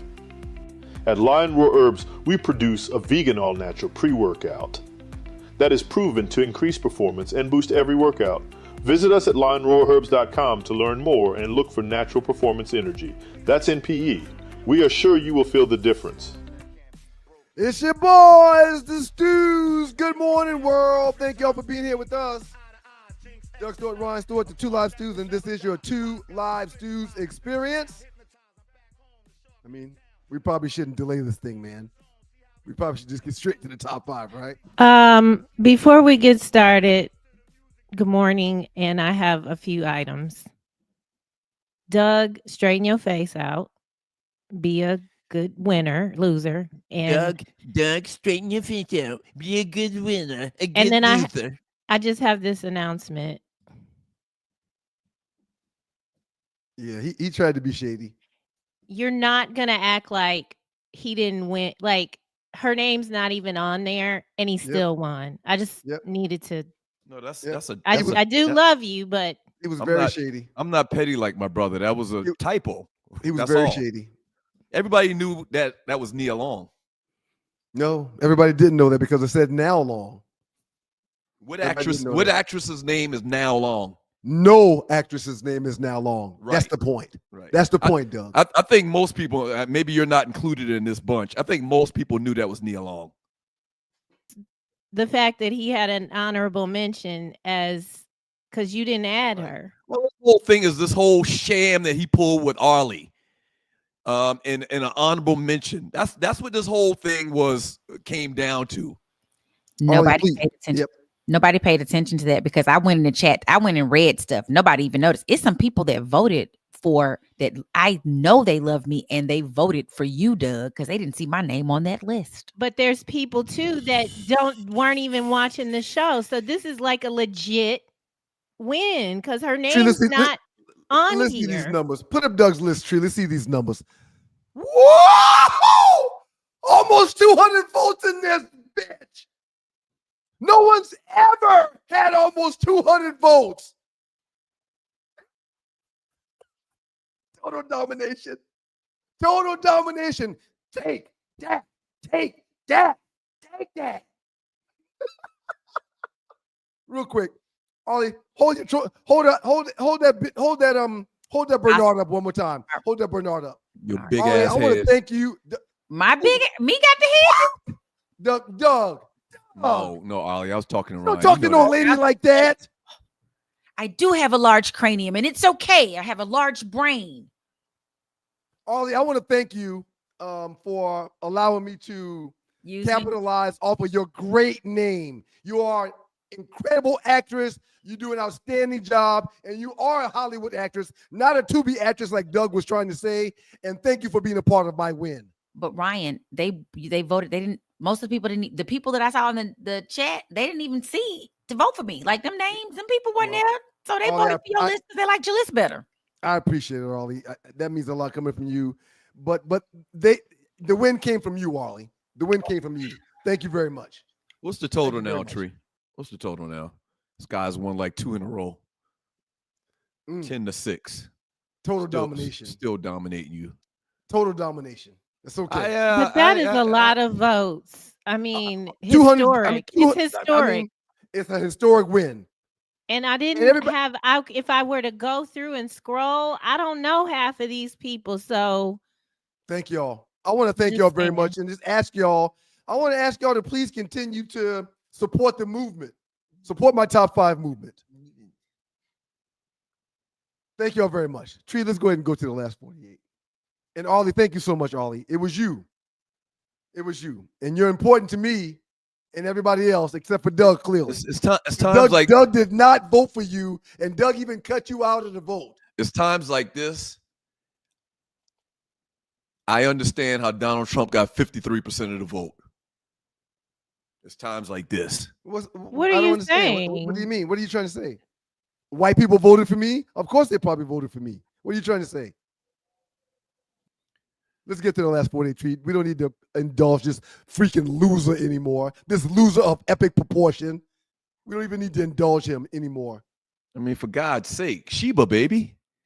Foxy Brown. How the hell I lose with Foxy Brown at number 1?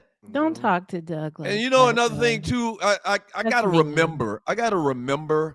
Lola Falana, though. Lola Falana from the 40s. People don't even remember what Lola Falana looked like, man. She's like. I checked her birthday, man, and it said she was like 140 something years old.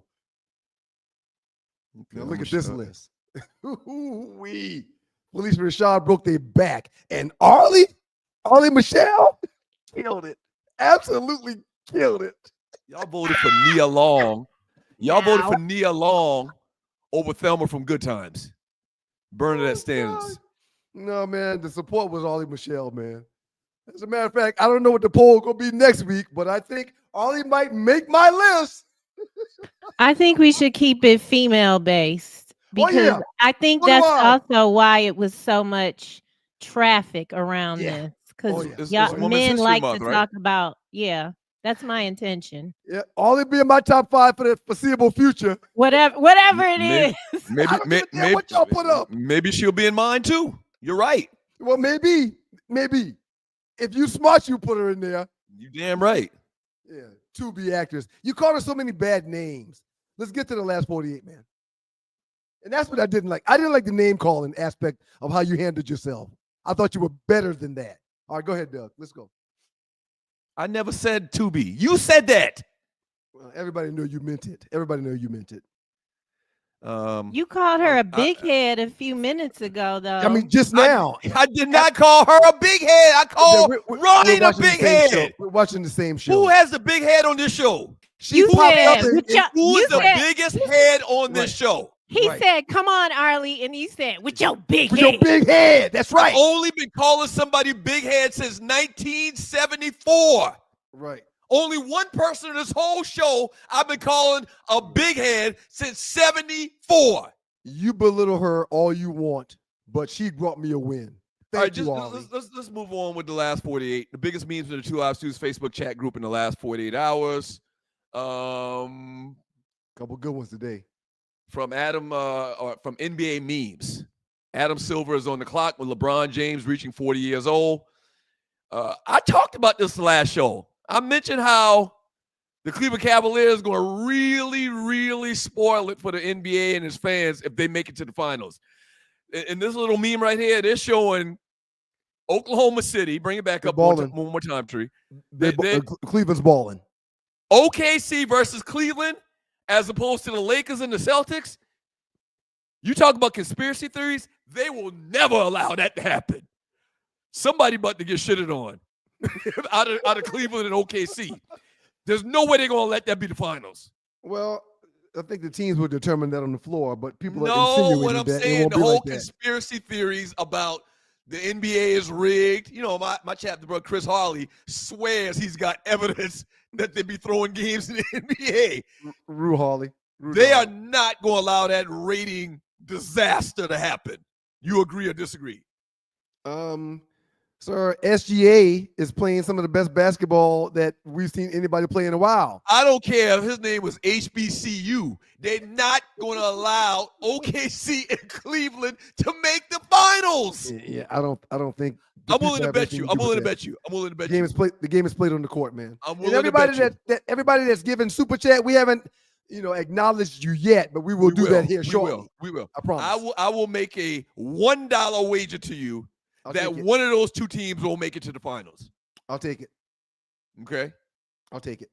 Done deal. Next one, Tree. Right. Wow, I had no idea the show was running this long. From George Williams, Yahoo Sports. This show was damn near half my life. Are you serious? Was it that long? Why do you think they're canceling it? Do you think that is people not watching as much anymore? Do you think they're going to replace it with something they think is better? And go back to a Tree. So Around the Horn, that's been on air for 23, did it say 20? Yeah. Yes. 23 years on air, 4,900 episodes is getting canceled. So I did the math, and I'm not going to say numbers. I did the math. You know how they'll show the stats of the winner at the end of the show? Yeah. So I did the math of appearances for one of the people that was on there. And at the number they were paying us when we were there, the amount of shows that person did at the number they were paying us, that person has made $888,000. For 30 minutes a day, a show. For 30 minutes a day. And half the time, you're not even featured. No. Right. No. Only in America. So my question is, does this make Around the Horn disappear also? Does Around the Horn leave? That is Around the Horn. No, that's PTI, right? Oh no, you're right. Sorry. Does that make PTI leave? I'm sorry. Does that make PTI leave? And Tree is right. The reason why the show is probably leaving is because we're all watching everything on these, man. We're not watching TV no more. We don't do that. This while my wife is watching whatever she's watching at night, I'm on the other side of the bed with my phone on the nightstand with an AirPod in my ear, watching whatever it is I want to watch. She's thinking I'm watching TV with her. I'm not watching TV with her. I'm watching my phone. It's definitely some reason that they're doing it, that they're going to make more money. Listen to this. Listen to this. Jay Freezy says they're probably replacing it with another show about gambling. You know, ESPN is in bed with gambling now. Sports in general is in bed with gambling. Yes. Wouldn't surprise me at all if they devote more time to their gambling site, which is. You see the thing circulating around online saying 3.6 million Georgians tried to place a bet. So they're trying to probably get some type of active casino or some type of active gambling situation here in Georgia as well. Let's see what happens. All right. Yeah, I like that.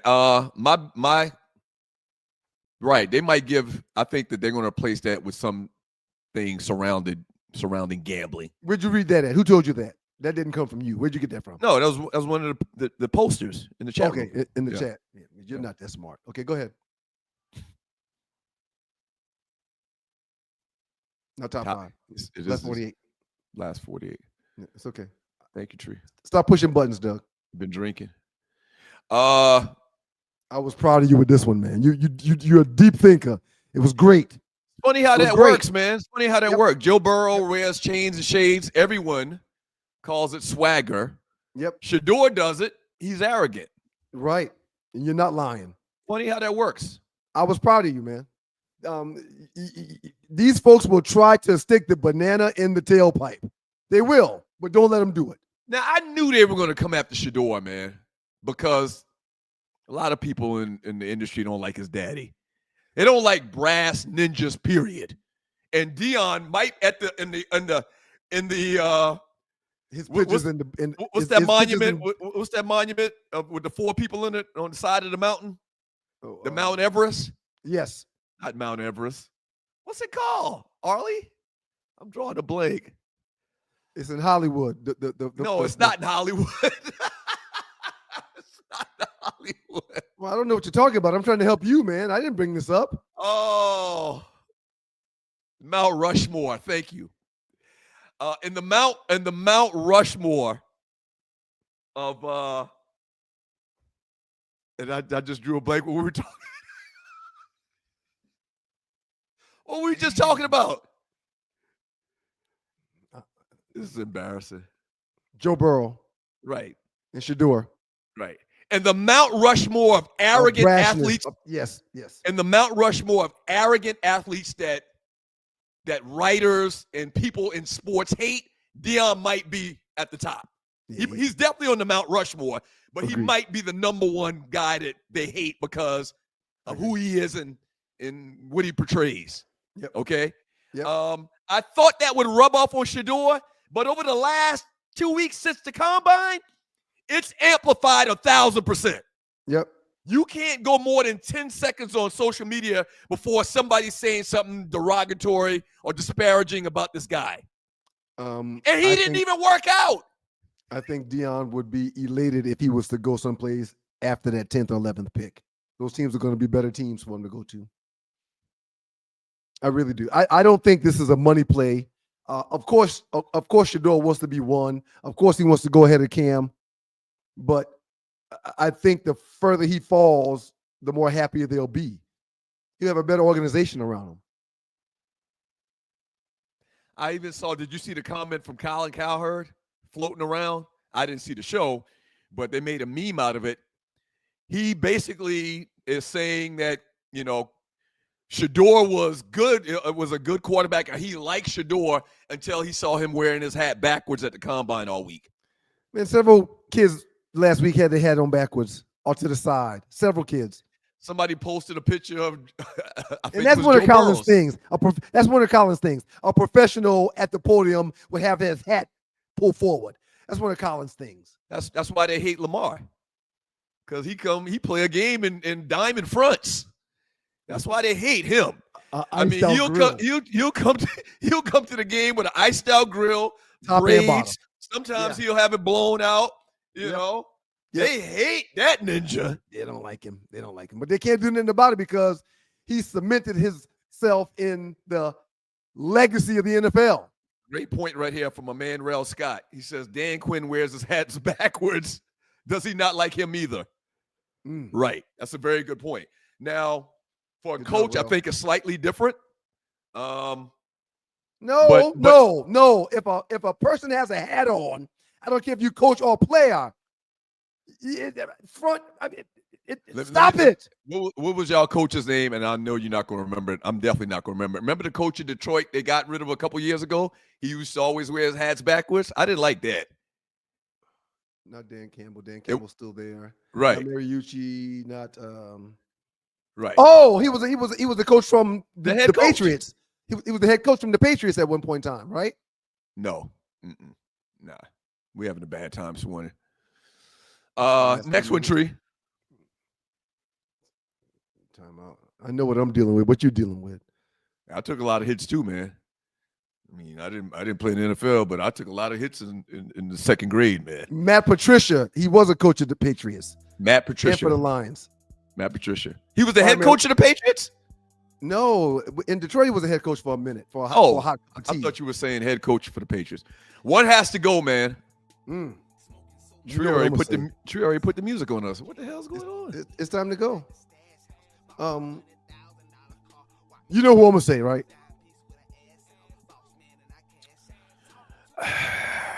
I mean, bye, Tupac. See you later, Tupac. Are you can't take Mike off. You can't take Prince off. And when it comes to Bob Marley, he's a freaking legend. See you, Tupac. Yeah, but you know, who you taking off? You really can't understand half of what he's saying. You taking off Bob Marley, a Rasta man, for Tupac? I'm not taking off Bob Marley. That's what I'm saying. Oh yes, I'm taking off you're taking off Tupac and leaving Bob Marley? Yes. I love Bob Marley. He's a boomba clot Rasta that we don't even understand, man. Do you even understand what he's saying? I understand it perfectly fine, man. My father-in-law's a Jamaican, man. That's a good accent, sir. It was okay. Do that again. I'm multi-talented. I saw the movie, and I think we talked about this in one of the first shows when we got back. I didn't understand a word they were saying in that goddamn movie. You got a lot of backlash on TikTok for that. Whatever. A lot. People give you hell for that, too. You can't get rid of Tupac, man. You crazy? Okay, well, so who you getting rid of on that list, sir? Marley. Okay. By process of elimination. Everybody watching the show right now live in the chat room, who you getting rid of out of those four? I smoked too much to get rid of Bob. He got to stay. He got to stay. Are you kidding me? Most Sunday smoke sessions when the top is down is with some kind of Bob Marley song playing on it. I'm sorry. You must be crazy, man. Sidney Action Jackson says, I got more pop music than Bob. I get it. In fact, not only that, well, they both died young. I was gonna say Tupac, but Tupac got way more of a catalog than Bob Marley. Bob Marley died relatively young. Tupac did like 20,000 songs when he got out of jail. They're still playing new Tupac music. Can't wait to get into the super chat. Thank y'all so much. Y'all did a great job today. We appreciate it. For real. Yeah, you can't. We hadn't mentioned it yet, but we're about to mention it. Thank you very much. You cannot get rid of Tupac out of that list. Up next in the Doghouse with your boys, the Two Live Stews, we got a 2-minute trespass that I'm sure y'all will enjoy. And then after that trespass, we're going to come back and get into this chat.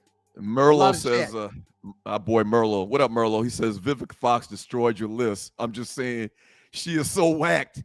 When I put Vivica Fox, I meant 25-year-old Vivica Fox. I didn't mean today Vivica Fox. Excuses. Right. What is that quote y'all say? Yeah, the hamburger low on your list. You look like the hamburger low. All they brought it home for you, boy, man. I can't thank her enough. And I'm probably going to put her in every top 5 I do for the rest of my life. And I felt bad about putting her an honorable mention. She deserved to make the list. Next time she'll make the list. So y'all get ready for this 2-minute trespass, and then we're gonna read this chat. We're gonna talk about the super chat, and then we're gonna get into y'all and y'all's thoughts on y'all's wishes, because this is all about y'all. This show is all about y'all. We here for y'all every morning. I saw Why Not put in the text, he gave like $2.99 for, one more morning. He needs one more morning. We're working on it. Why not? We're working on it. A couple things. Monday, 12 noon. Okay. Lunch and Learn with Doug Stewart. All about life insurance. I'll give you more details about what it's going to be about on Monday. And also, we're still looking for sponsors. We're still looking for a title sponsor in particular. Would you like to be the title sponsor to the Two Live Stews? We'd love to partner with you and support and promote your business. If you are in Atlanta and you got a brick and mortar, we would love to help you. If you live in Bug Tussle, Tennessee, all right, and got an online presence, an online business, we'd love to help promote your business as well. Email me, sme.dougstewart@gmail.com, sme.dougstewart@gmail.com, and we're going to make it happen. Let's do it. And you can't beat that with a bet. It's your boys, the Two Live Stews, Ryan Stewart. That was a classic. That was a classic. Did you play the part, engine, number 9? Did that part happen? No, we didn't get to that part, but it's only 2 minutes. But that's the whole point of the song. That's the whole crescendo. Engine, number 9. So did you want to start the song? So you want me to? But you had to cut to that part, Tree. No. Douglas, let me do this. You can't run every motherfucking thing. You can't even remember what you said 3 seconds ago. Engine, number 9 on the New York Transit line. If that train jumps off the track, pick it up. Pick it up. Go to C. Go to the clean. The D. I understand. Are you kidding me? He don't get upset often. I think he's upset now. That's 1992 at the fairgrounds in Orangeburg, South Carolina. I knew good and well she cut it to the point where they were going to play that part. I was at your house late last. So yeah, I didn't have time this morning. Hey, let's go ahead and read the chat. Let's read the chat. Come on, let's read the chat. Well, Tree reads the chat, man, and every time she comes on, you send her away. You know she's playing about that last comment, right? About her being at your house last night? Yeah, she's joking. No, man. I don't think she is. It's one of the first things I heard this morning on the show prep meeting. Let's have Arlie read the chat. Let's have Arlie read the chat today. And she's gone, man. Y'all make me feel so young. Y'all make me laugh so hard. I'm back here crying, laughing. Doug's crashing out.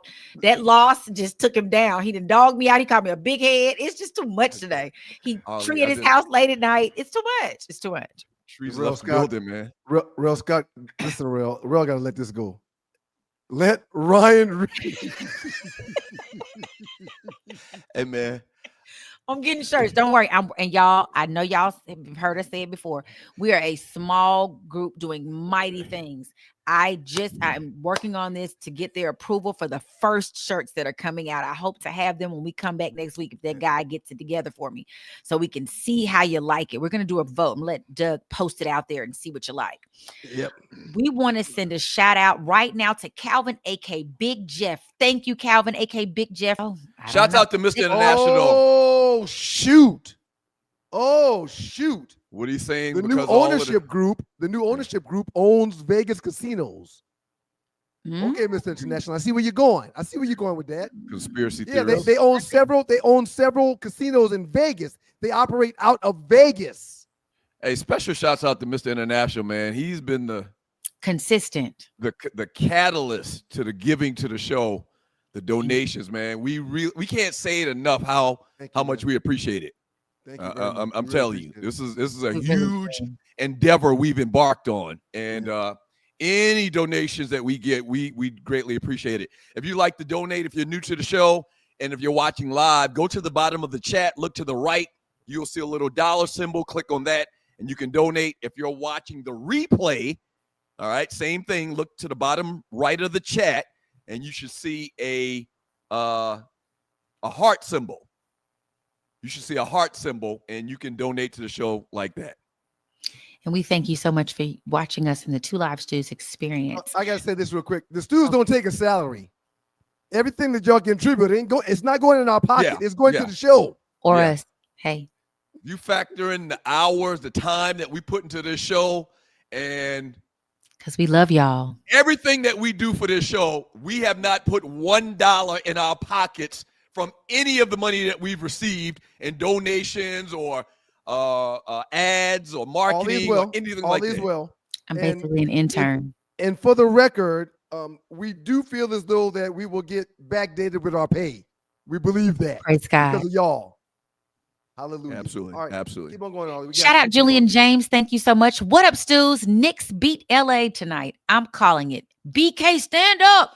Stand up. I'm not sure if Big Cat's going to be back. The way LA playing right now is tough. And my Knicks are playing outstanding basketball as well, but they're not beating any of the good teams.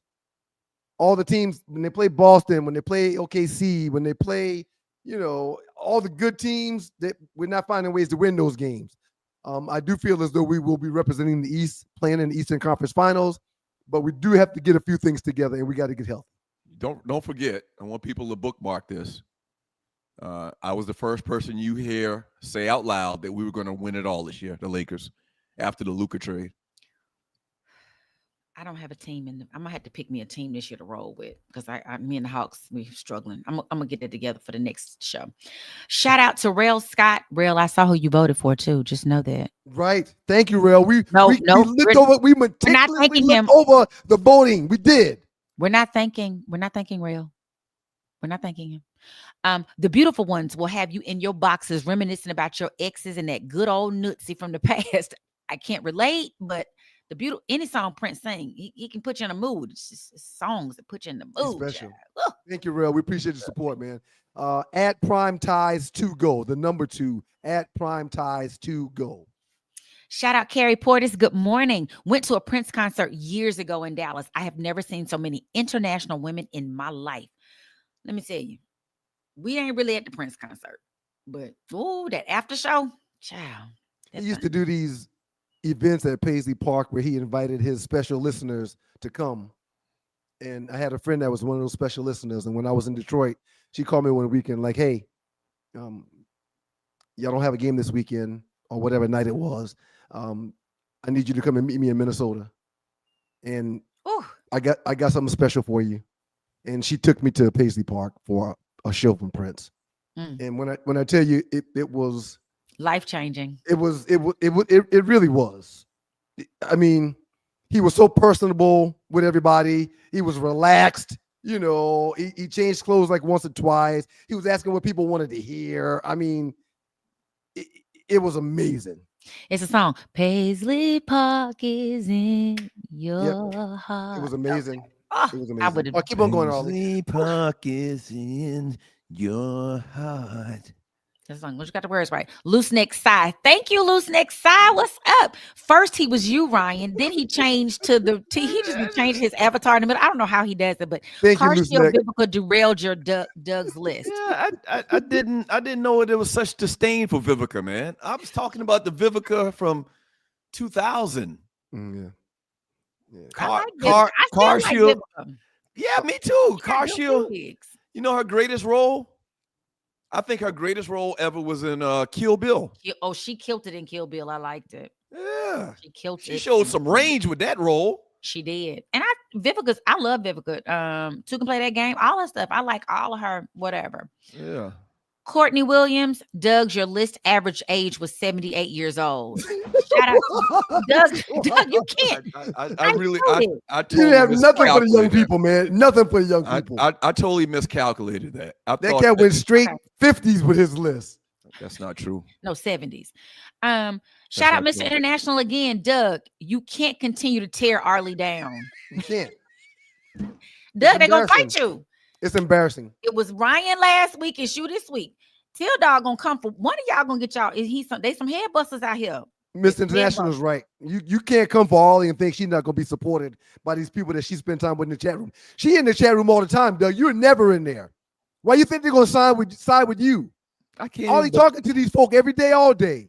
I can't believe that y'all buy into this whole rhetoric. Doug, I'm not listening. I know you're not. You didn't mean to call me a big head. It just slipped out. You meant to say it under your breath, but you forgot it was live.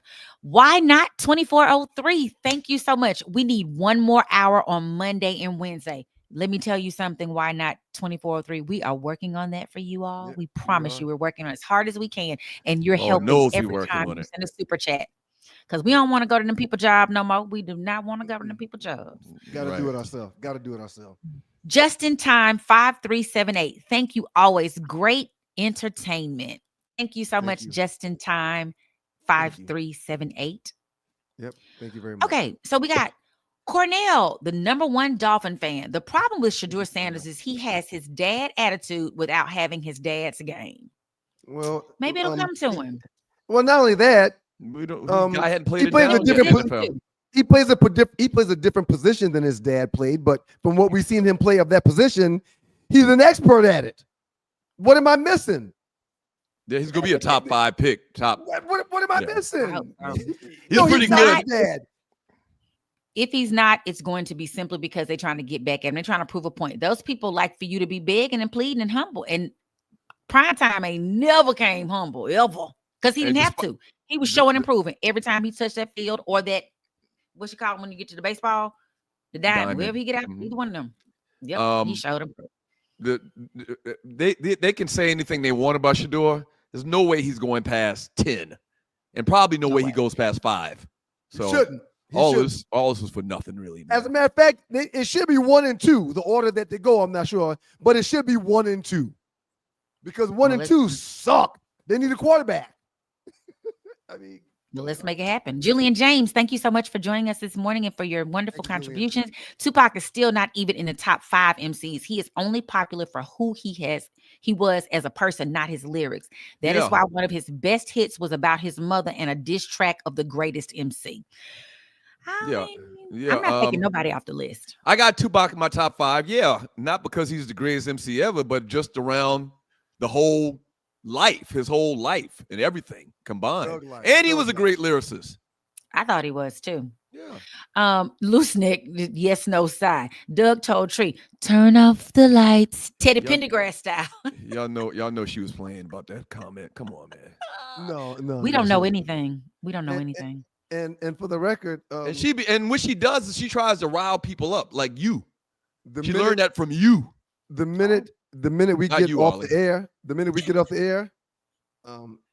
you better hop in that car and head straight on over there. I tell you that much. She ain't back yet. Usually she come back. Oh, she ain't coming back. I think she may have exited stage left forever. She takes this stuff personal. I think she took this personal. She said, I'm over here last night doing all that work and wake up this morning doing all that work, and then you gonna disrespect me? Thank you, Jay. Support the Stews. Thank you, Jay. Thank you, Jay. Thank you, Jay. Thank you, Jay. We appreciate it. Hey, can everybody do us? I know I'm begging a lot this morning, but we gotta beg. We gotta beg. Hit subscribe. Hit subscribe and share. All right.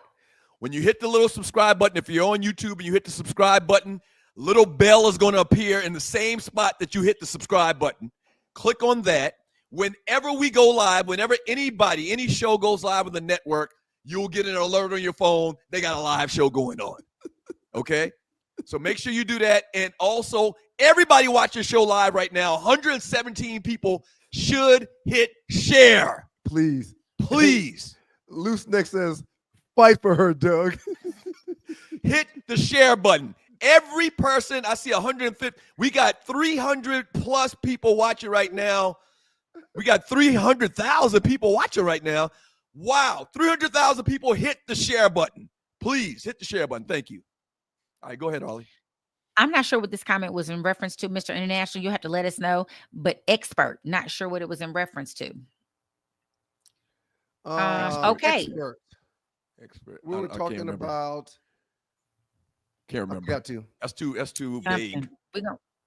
We'll get it the next time. So, we ran through those. Thank you all again so much. Let me see. Till Dog, I'm with Doug. They don't have Denzel in England playing British characters. That was when you were talking about all the British characters that we have, actors that we have over here. Again, I'm fine with the American guys getting the money, but do the American guys have the ability to go over there with British accents? Yeah, why not? If Idris can do an American accent, you don't think Denzel can do it? Do a British accent? I hadn't seen Denzel do a British accent, but because they don't get jobs. They don't get jobs over there, like the guy said. Again, I don't think it's just like your Jamaican accent earlier. I'm around a lot of those people and they don't like when I try it because they're like, that don't even sound, you sound like you trying. And I'm like, I'm working on my Jamaican accent because I have my Hispanic one, but I'm because an actress, I'm trying to work on my accent. So I think that, it's part of the problem. But anyway. Oh, Naughty Dread just hit me up and said, expert was in a reference to you calling Shador an expert. Thank you very much, Mr. International. And thank you, Dread. You're right. All right. Ghost Dog, agree. Greatest scorer, but definitely not greatest player ever. MJ is still the GOAT, the GOAT. And I wrote this down to say something about that. Thank you very much, Ghost Dog. Michael Jordan getting to the championship 6 times, winning 6 times, never going to a 7th game, and totally dominating to the point where he's the MVP all 6 times is why he's my GOAT.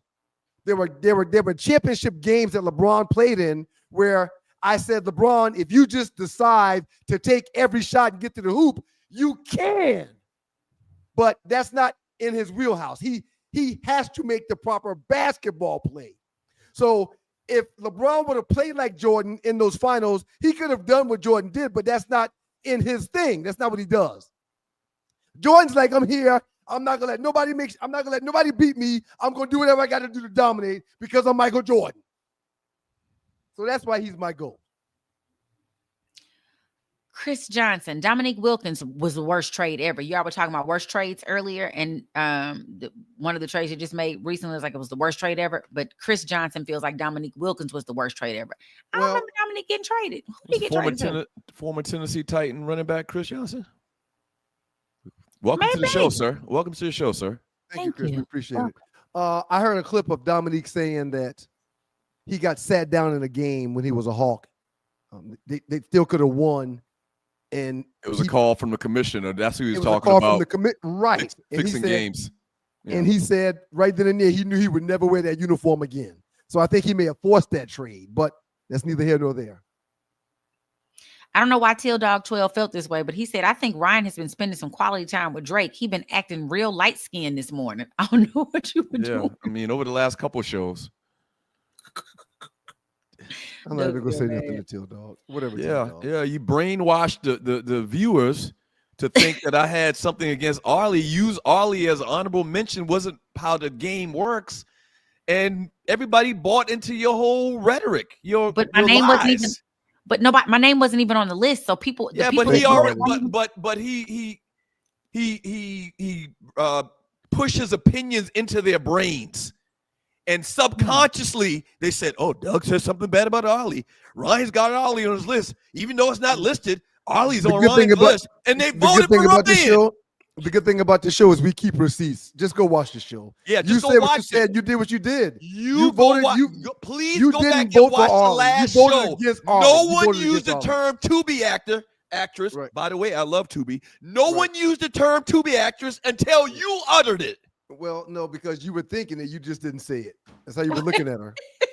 You were thinking. That's how you was looking at her. Go ahead, Arlie. Listen, lose next side. Mark Cuban never raised our ticket prices, and now new ownership comes in and wrecks the franchise. It might be karma. Now, if you want to talk about karma, we can talk about karma. But all of that stuff Ryan was saying earlier about they made bad moves just because guys got hurt after the fact, I don't get that. Go ahead, Arlie. Sir, you traded a beat-up Anthony Davis, who's always beat up, for a 25-year-old superstar that is leading the league in scoring. There's nothing good about that trade. I mean, go ahead. I'm sorry, Arlie. Keep on going, Arlie. We don't need to get into that. Craig, Uncle Mike Pryor says 10 years. Snowfall ended like 2 years ago. Doug talking about it was 10 years ago. He said it just ended 2 years ago. And when he said that, I was like, what is he talking about? It just came on and off. Right, 10 years ago. What do you mean? Eddie Jules said the rape scene is why he never watched Oz. I too did not watch Oz because of that. Oh, but Oz was different. That was every episode on Oz. Somebody was getting raped. And that's why I didn't watch Oz. Anally raped. Oh. Like Boondocks. So-and-so got anally raped. You remember Boondocks, the cartoon? Yeah. Huey. It was Huey and the other one. One of them was the always boys scared about getting anally raped. Anally raped. Right. Terrible. Julius 35C. Good morning. Friday without John Witherspoon will not be good. It's going to be interesting, whatever their makeup is. Rest in peace, John Witherspoon. Yeah. Yeah. Ice Cube's a genius, though. He'll figure out a way to make it funny. He'll find the right people. You remember we interviewed John Witherspoon in person? We were at a remote. Was it funny? He was there. I want to think it was CIAA. I want to think it was CIAA. We were outside. Okay, then it wasn't CIAA. No, it wasn't. It wasn't CIAA. We were outside, and all I remember is he acted way older in person than on TV or in movies. And his character acted old. Characters acted old, but it was interesting. Shout out to Blood Diamond. My son and I went to WrestleMania and WWE Raw when it came to Atlanta. We used to be huge wrestling fans. Man, you don't know how big a wrestling fan I was when I was a kid. Shout out to you, Black Diamond. What's the name of the place we used to go in South Carolina to watch it? Charleston County Hall, sir. Charleston County Hall. I didn't go. Charleston County Hall. I saw Ric Flair. We saw Ric Flair versus the Boogie Woogie Man. Junkyard Dog. Jimmy Valiant. Demetria 2000. And John Cena sure didn't do it for the money because he just finished filming his TV series On Our Street this past summer. So he became a bad guy just because he wanted to be a bad guy? Pick up a check. There's a reason why they do what they do. Pick up a check. Craig, Uncle Mike Pryor. Man, I still get anxiety thinking about two-a-days. I damn sure wouldn't want cameras around talking about when they're going college to, kids. Yeah. But also, that's an opportunity for those kids to be seen all over the world. So I think they would have preferred them to come and be there. Absolutely. And look, man, the last thing I'm trying to do is start anything, man. But Arlie, I'm really enjoying the way you're participating and reading these emails. I mean, these texts. You're doing a great job, Arlie. T Nice 112. If Arlie or Tree is on your list, I'm voting for your list. So y'all just need to stick us on list. They'll be like the top 5 reasons to fix your car. Arlie, just put it on there. Yeah, absolutely. Just put it on there. Be on my list. Evidently that works. You will 100% be on my list going forward. Whatever it is. So are you insinuating Arlie didn't deserve to be on my list? Is that what you're trying to say? Go ahead, Arlie, please. We were talking about top 5 black actresses. She's a black actress. Why wouldn't she be on your list? I just booked a commercial, guys. For her? Hey, I just booked a commercial. I'm so excited. Oh yeah. Good job, Arlie. What is it? You can't tell. You can't. I'm not gonna tell y'all yet because stuff be happening, and I'll be like, Arlie, we never saw it, child. But anyway, so I might not be here Monday. I'm waiting on my schedule now. Shedrick Mora, new nickname alert. Rub it in, Ryan. Well, no, Shedrick. Don't do that, Shedrick. Lying, Ryan. Crying, Shedrick, Ryan. don't do that. Rub it in, Ryan. Shedrick, if you've watched the show, you will feel the same way I do. I just think when it comes to reading the text messages this last segment, that she's doing an outstanding That's not job. what the part he was talking about. He said rub it in, Ryan, because you just would not let it go with that you won this week. And you still have 4 more to catch up with, Doug. So you might want to just try humility. Try it's it. Okay. It's okay. Listen, when I'm putting you on my list, I don't think I can go wrong. She said that top 5 beating got Doug in a concussion protocol. He couldn't think of nothing. That top 5 beating got Doug in a concussion protocol. You would have done it, man, all day today, man. You was humming all day today. I thought I was bad. Well, blame it on my head, not my heart. Back to Craig, Uncle Mike Pryor. 300,000. If all y'all gave $1, we'd have 5 days of stews a week. Dig deep in your pockets, ninjas. That's it. I mean, it's really that simple. It's really that simple. Man. I mean, and just in time, 5378. He dug in his pockets. Thank you, just in time. Appreciate it, just in time. 5378. I wonder if that's the bros. He might be. We need to find out. Prayers up for Dwayne Wiggins Hospice, June B77. Saw him this summer, man. Tony's, the main guy for Tony. Yeah. The main guy, Raphael Sadiq left the group. He's basically doing his own thing. But the guy, Dwayne Higgins, is taking over the band. And I saw him perform this summer. And he's in hospice now. Lord How old have is he? mercy. Probably 50-something, I would assume. Our age? Look it up. Probably. You better live your life. Can I tell y'all the story real quick? So last week, I called a buddy of mine in Moco and asked him about a friend of ours, Ricky Nelson. You remember Ricky Nelson, Doug?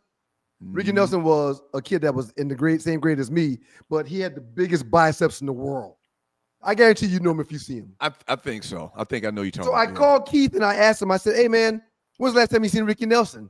And he go, man, I see Ricky probably once or twice a week, man. I said, man, the next time you see Ricky, please pull over and give him your phone and call me so I can talk to him and let him know I've been thinking about him. He goes, okay, man. All right, I'll do that for sure, man. I see him all the time. Next time I see him, I'll pull over and I'll call you. That was on the 24th of February. I called Keith. I saw Ricky's obituary on Facebook yesterday. He passed March 1st. He passed 5 days before. He passed 5 days after I called and asked about him. 5 days. Wow. Don't call and ask about me. Don't call nobody and ask about me. Isn't that scary? Rest in peace, Ricky. Wow. Oh, rest in peace, Ricky Nelson. It's Super terrible. Cool Real Scott, thank you so much for being real. How'd he die? Not that it matters. They found him in his house. They're doing an autopsy now. They found him in the house. Oh, Lord. I don't think he was a drug user. I don't think he was, I don't suspect any type of foul play or something crazy. Did he have a heart broken? Maybe he was broken-hearted. Maybe. People be in their house by themselves. Y'all need to check on these folks y'all ain't talked to in a long time. I Not agree. y'all, the collective we community. Right. Real Scott just signed a new painting contract for the weekend. Yes, Lord. Congratulations, Real. Congratulations, Real. Real, and Signed thank a you. new painting contract. Yeah, He must have he got side hustles. he probably painting on the side, hustling. Okay. Yeah. Outstanding job, Real. And Ollie, up, Real? I can't wait for you to read J-Dub J-Dub Motorsports. Doug is right. Tree could have given Black Sheep a few more seconds. Well, everybody agreed. Laughing And that's why she got out of there. She left because she was embarrassed that she did them folk the way she did them folk. She should let the crescendo hit this damn song. I can't even start to tell you how you can imagine how I looked at the fairgrounds in 1992 when that part came on. Everybody was down. Yeah, right. Yeah. That's a highlight of my college memories. Well, Y'all, I hope let's it's worth throw it because you may have lost a producer behind it. I hope it's worth it. Y'all, we need to throw a party. We need to throw a throwback party. The Stews need to have a throwback party. I like that. I like that idea. The Stews throwback. I like that Somewhere. idea. I don't know what we're going to do with Charles. Maybe we'll move it around in the cities. We should do it on a cruise. We should do it on a boat. We could have a throwback Oh, party. smack! Look at Mr. International. Whoa! Mr. International. I'm going to sing him a song. Wait a minute. I don't see. Man, I Look at love that. this show. Thanks for taking the time to do this. I'll see y'all next week, and we'll see you next week. I'm aware. No, I'm not going to do that. Hey, I'm not going to do that, Mr. International. I'm going to comb my hair and everything. I'm going to be ready. And Mr. International, once again, I meant to mention this to you yesterday. I'm still looking for work. If you have it, I'd love to work. Whatever you're doing, I want to do it. Thank you, Mr. International. Mr. International just donated $100. Yes. Thank you, Mr. International. Man, he has donated in a even bigger extreme over the last couple of days that he doesn't care about us even mentioning. Just understand, Mr. International is the benefactor. Yeah. To the Two Live Stews, the official benefactor. Are you selling us to Mr. International? I mean, as a matter of fact, he almost needs to get him a camera in his house so he can pop on on the whenever show. the hell he want. Right. He can just come on whenever he want. And the minute he pops up, everybody get quiet like, shh. He gets to say whatever he want. Thank you, Mr. International. Everybody get quiet like what? Just like that. Yep. Just like that. We're practicing. Mr. International, we're ready for you to come on the show. Get your camera, get set up, and we're Ghost Dog stepping this thing up now, too, because of Mr. International. whoa, sucking now. Shouts out to Ghost Dog. Shout out to Ghost Dog. Need more stews. Oh, Need we more working on it. stews. Need more stews. Need more stews. I'll give you a collarbone. I'll give you a half a collarbone. Oh, since you gave half, man. Lisa. Mr. Ghost Dog, $50. Thank y'all, man. Thank you. We love y'all so much. Y'all don't understand. We'll stay here all day. You know what? You know what I think? You know what I think? I think this money's coming in because Arlie's reading the chat. I think that's what it is. I think that's what. No, y'all laughing, but I'm serious. That's it. Hey, you know good and well that woman don't play about this type of stuff, man. That's right. So Which woman? Who? You gonna have to hear about this later. Oh, y'all. Well, I mean, if she would have stayed, I could have heard about it now. But she decided to leave. She left. I didn't make her leave. You're gonna get an earful, young man. Just understand that. You gonna get an earful too. It's two ear. Y'all both gonna be like this. Whatever. I can't hear. My ears don't work. Oh, let me just say one thing.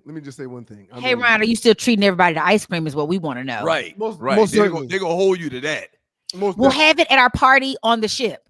Yes, that's exactly right.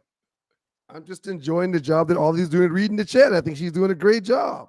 I don't know if it's ever been done this good. That's all. Oh, hush, boy. Well, that's all the chat right now. That no, there's more. There's more stars. Okay, we'll read. All right, there we go. Hit the star. Hit the star. I was okay. It reminds me of an NWA movie. What?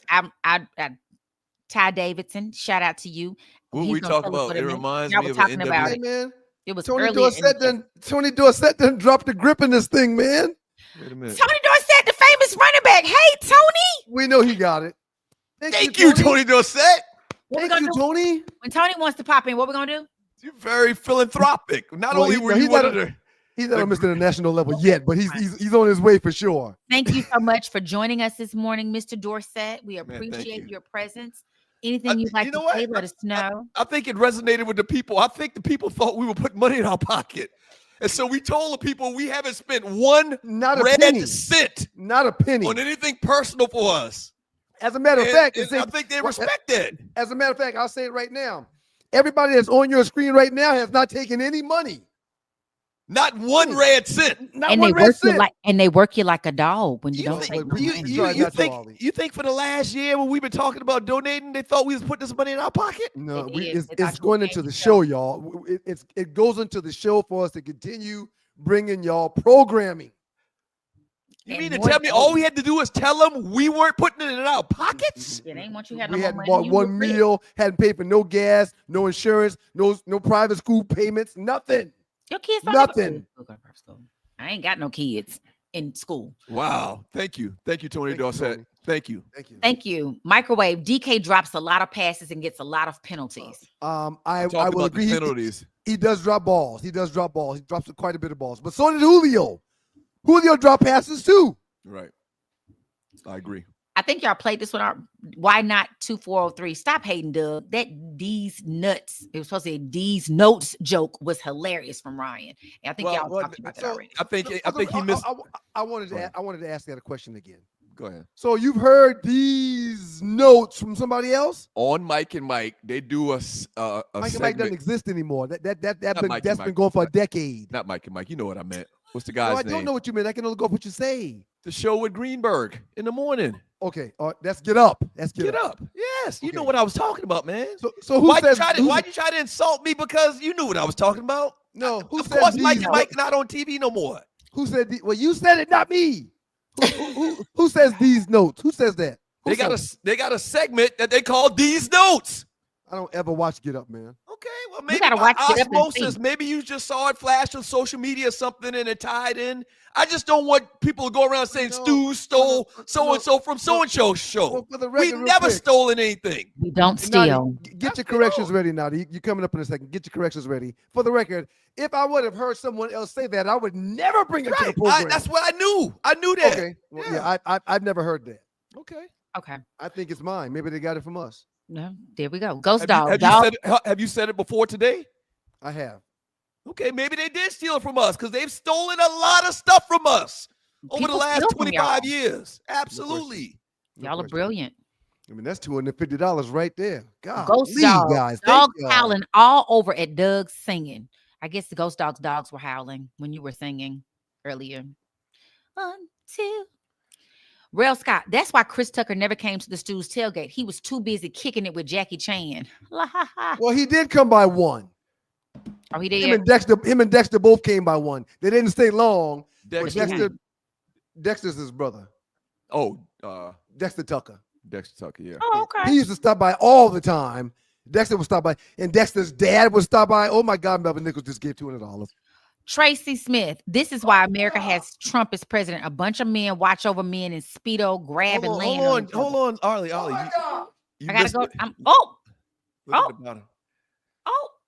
Thank you, Melvin Eccles. You know, let me do the same thing Arlie doing. I want to see your shoulder, man. No, okay. Collarbone. It's a collarbone. Melvin Eccles, thank you, bruh. I mean, he already paid for ads. Right. Some of y'all ninjas got some money. I know y'all got some money. 44770-6949 is Bay 11 Towing's phone number. If you have needs to get your car towed, get your car moved, or if you want to pay somebody to come and say hello, I think you should call Melvin Eccles. 44770-6949. Thank you, Melvin Eccles. Competitive pricing, won't have you on the side of the road long. All over Metro Atlanta. We'll take your car wherever you need it. Shouts out to you, Melvin Eccles. God bless you, man. Thank you. Melvin, I might need to holler at you. I might need to get my child a little to come over there and meet you because he's always talked about wanting to work in that business. So we need to talk. Maybe we just need to have a live read every hour on the hour and mention we're not putting no money in our pocket. We hadn't made a damn dime. A penny. No. Not yet. Everything is coming. Is to keep this car moving, this boat sailing. Every penny. We know it's coming, but we have not pocketed a penny. Yes, Melvin Eccles. Thank you, brother. Thank you, Melvin Eccles. Thank you, Melvin. Shout out to Melvin. 44770-6949 Bay 11 Towing, where speed and savings come together to get you safely to your damn destination. 44770-6949. Thank you, Melvin. I'm gonna ride or die with you, homie. I know how to change tires. Huh? I can manage the garage. Right. We just need to go do something. I need to come over there and do something. Thank you, Melvin. I had to learn some things about cars. Sydney Axon Jackson. Was anyone on Doug's list under 70? Was anyone on Doug's list under 70? Doug paraded a bunch of old women out there for a sexy lady contest. No, y'all crazy. I just think y'all disrespecting the great Lola Falana. I loved your list. Disrespecting Pam Grier. Thank you, Arlie. I did love it. Minus not having. Right. You were good. Right. I don't believe you overlooked Arlie. And I just want to say this. That was remember what you were going to say, Arlie. You don't think Arlie's beautiful? You don't think she's a good actress? You don't think she can sing? Shut up, man. You big Have you watched her movies? Have you even watched her movies? I've seen all her movies. You haven't seen her movies. That's the ironic thing about this whole thing. I used to be on stage with her. We was married on stage. We were married. That was my husband. You think, Arlie. He's a good husband, too. The movie that I watched, the Christmas movie that I watched, what was the title of it? A Christmas Prayer. What was Arlie's character's name in the Christmas Prayer, Ryan? She got beat up real bad. I don't remember. I don't. And she'll tell you. I told her years ago. I did not like that movie at all because they showed her getting beat up. Thank you. He didn't even watch your damn movie. I'm the one that came on air and promoted it to the world. You did do that. I'm the one that watched Tubi movies every other day. See, here you go equating her to Tubi again. Stop it. It wasn't initially on the movies that get to Tubi. Some of them start originally, and some of them they get like picked up by Tubi. My movies didn't start on Tubi. Christmas Prayer started on TV One. It started on TV One. And I guess they bought the rights to show it on there as well. But Ryan did show me that he watched the movie because he sent me a screenshot that he was watching. I was like, "Oh my God, you watching my movie?" I've seen them all, Arlie. Naughty has done the same thing. Naughty has sent me pictures, or he'll send me a random text. Why you take that man money? And I'm like, did you mean to send this to me? And he's like, yeah, or how did it feel in your orange jumpsuit? He'll say something crazy that lets me know he watched the movie. Yeah, you played the hell out of that role. Thank you. That's why I should be on your list. Thank you, Truck D. Thank you, Truck D. Town Geechee boy, Rob Wilson. Hey, that's our boy, Rob. What up, Rob? He on the square too. Yeah. Shout out to you, Rob. And he a South Carolina State Bulldog. All right, then. He is like triple in love. Y'all go way back. Big shouts out to Wait a minute. His wife is your classmate too. Tanisha is your classmate, right? She's a year ahead of me. Okay. All right. Yeah. Big shouts out to the Lady Stags basketball team for making it to the title game for state championship on Saturday, March 8th. Moco, stand up. Moco, stand up. We appreciate you, Rob. Hey, man, I'm going to tell you something. Appreciate it, Rob. I need to go to the game. Let me tell you something, man. And y'all keep passing the word, please. You didn't see the game yesterday. Ain't nobody gonna beat Berkeley girls. I hope not. I don't care who come out of the upstate. We got two girls that can handle the ball like Metalog Lemon. One of them is our Curly cousin Neal. One of them is our cousin Kevin Rivers' daughter, man. Okay, Jabari Levy's daughter. You talking about Jabari Levy? Look at Tony. Look at Tony. Oh my God. Oh, is that the It's same 100? pockets. No, it's a different I'm 100. looking at the time. It was at 9:24. It's just That's a different 100. 9:25. Hey, thank you, Tony Dorsett. I know. Thank you, Tony Dorsett. The ancestors. Thank you, Tony Dorsett. Wow. I mean, you Tony are a understands Hall the of Famer. assignment. I'm sure you're going to make that money back in an autograph signing later on this afternoon. Thank you you, so much, Tony. Tony Dorsett. Thank you, man. Y'all don't Baby, understand. you're a star. I might actually cry if y'all keep doing this, man. I know. We're going to have tears. But back to the Berkeley girls. We got two girls that handle a ball like freaking Stephon Marbury. That's awesome. And we got two centers like 6'3", 6'4". Levy and Rivers. Yeah. Jabari's daughter and Kevin's daughter. And nobody gonna beat us. I'm very confident to say whoever we play in that state championship, I think it's this weekend, the Berkeley girl is gonna win a state title. He said it's March the 8th. Are you going to travel down there, Doug? Or are you going to watch it, pay $12 and watch it again? No, I've already paid the $12. It's a subscription. $12 is for the month. I'm absolutely going to watch it on my phone. I download the app and everything. I'll drive to your house then so I can watch it with you. Go Stags. $40 with the gas. Thank you, Truck D. Thank you. It's D. not International Friends money, but I support the Stews. Great show, brothers. And we support y'all. It's the people's show. I think you just got to tell the people that we're not taking the money. We're not putting it in our pocket. Right. Well, they probably just alone today have paid for another month of programming. I'm dead serious. Right. I'm dead serious. Thank y'all. I get to come and intern another month. Thank you. We had a conversation. I'm not going to tell y'all when or the details of it, but we were like, the lights going to stay on or off, and we decided to keep them on, and y'all are helping us do that. Thank y'all. Thank y'all. That's right. All right, 3 more. We right. really stayed long today to get that money, but we're having some fun. We got 3 more. Ava Phoenix, I watched Around the Horn for years. Some of the newer sports writers didn't have good TV personality and were kind of boring. I agree. Yeah. Yeah. Got stale. A big part of this is personality. And a lot of people that they had on camera just was dry. Yeah. And they were regurgitating numbers and stats and looking at their box score anymore. They want to see personality. And collarbones. Richard Bullock, this is Peace Pac. We got Biggie. That was in reference to the 4 that were up there. I said I wouldn't get rid of nobody because you can't make me. Everybody stays. Everybody on the island is safe. Yeah, I mean, you can't get rid of Tupac. I mean, no hip-hop loving fan in America that lived through the Tupac, Biggie, East Coast, West Coast thing. After Tupac died, the man released 10 albums in the next 10 years. You can't get rid of Pac, man. He's just too much to the institution. He's not my top 5, man. I love him, though. You don't have Pac in your top 5? Oh, my God. Mr. International did it again. What? Oh, my gosh.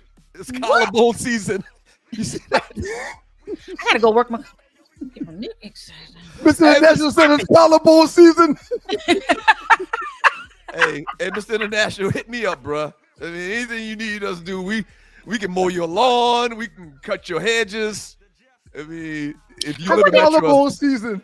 I wonder if that could be my thing on let's say if I like I don't want to like that. OnlyFans, Arlie. I know my OnlyFans. Maybe I could. Y'all, there's millionaires that are showing off their feet. I'm gonna go get my feet done tomorrow, and I'm about to get my page together. This gonna be. They say you don't have to have sex on there. You can just like show. I'm gonna be like, would you have an elbow fetish? I have really pointy elbows. People might like them. So, Arlie, real quick, let me bring the Dread in here before we get out of here. Dread, wow. You got any? We got any Mrs. Dread? I got Doug said that the only people that didn't see Jordan. And people that didn't see Jordan and saw LeBron, they would take the stand they take. I saw both MJ and Bron play. And you take Bron over MJ. He's younger. I would. He's younger. Right, I would take Bron over MJ. Yeah, I would take Kareem over MJ too, though. When I have my GOAT debate, it's between Kareem and LeBron. Well, it's not between LeBron and Jordan. Okay. Right. I'm a historian. Also, the Dominique trade was with. They traded Dominique to the Clippers. Clippers, yeah. For Danny Manning. Right. It's one of the worst trades in NBA. And Manning didn't do anything. Right, and at that time the Hawks were in first place in the East when this trade took place, and just screwed up our championship opportunities because Jordan had quit the game at that time. That and Mojo. Right, Dwayne Wiggins, 64 years old. Wow. Oh, good. I saw him 64, not 50, 64. Was it this past summer? Yeah, I saw him this past summer in Detroit. Still good shows, I'm And sure. last, I would say to L12, I'm not in totally disagreement with your comment. Oh. I know Arlie spoke for me, but you know that's how I didn't speak for you. I said I would doubt if not, it would feel that Right, way. I did right, not it's speak okay. for you. It's okay. I'm not in total disagreement with his comment. Okay. Dre, we appreciate you, King. Appreciate it, Dre. Yeah. Appreciate it, Ollie. Giving you an A+, Dre. Outstanding job. I Ollie, well appreciate done. it. Thank you, Ollie. You get an A+ too. Thank you, Ollie. Hey man, today was a great day for the show's Well, history. I really think the money came in because of. We told people we're not putting it in our pockets. Well, I agree. I thought they knew that though, and I guess you know what? I guess you could think that we were putting it in our pockets. You got to tell people. They think we assumed they knew we weren't putting it in our pockets. The Stews got money. I ain't giving the Stews no money. No, we're not eating off y'all bread. We're not eating off y'all bread. Now, when them people decide to pay us, we're gonna eat off their bread.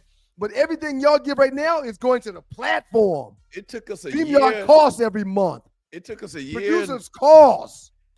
It took us a year and 2 months to just tell the people we weren't putting the money in our pockets. Oh my gosh.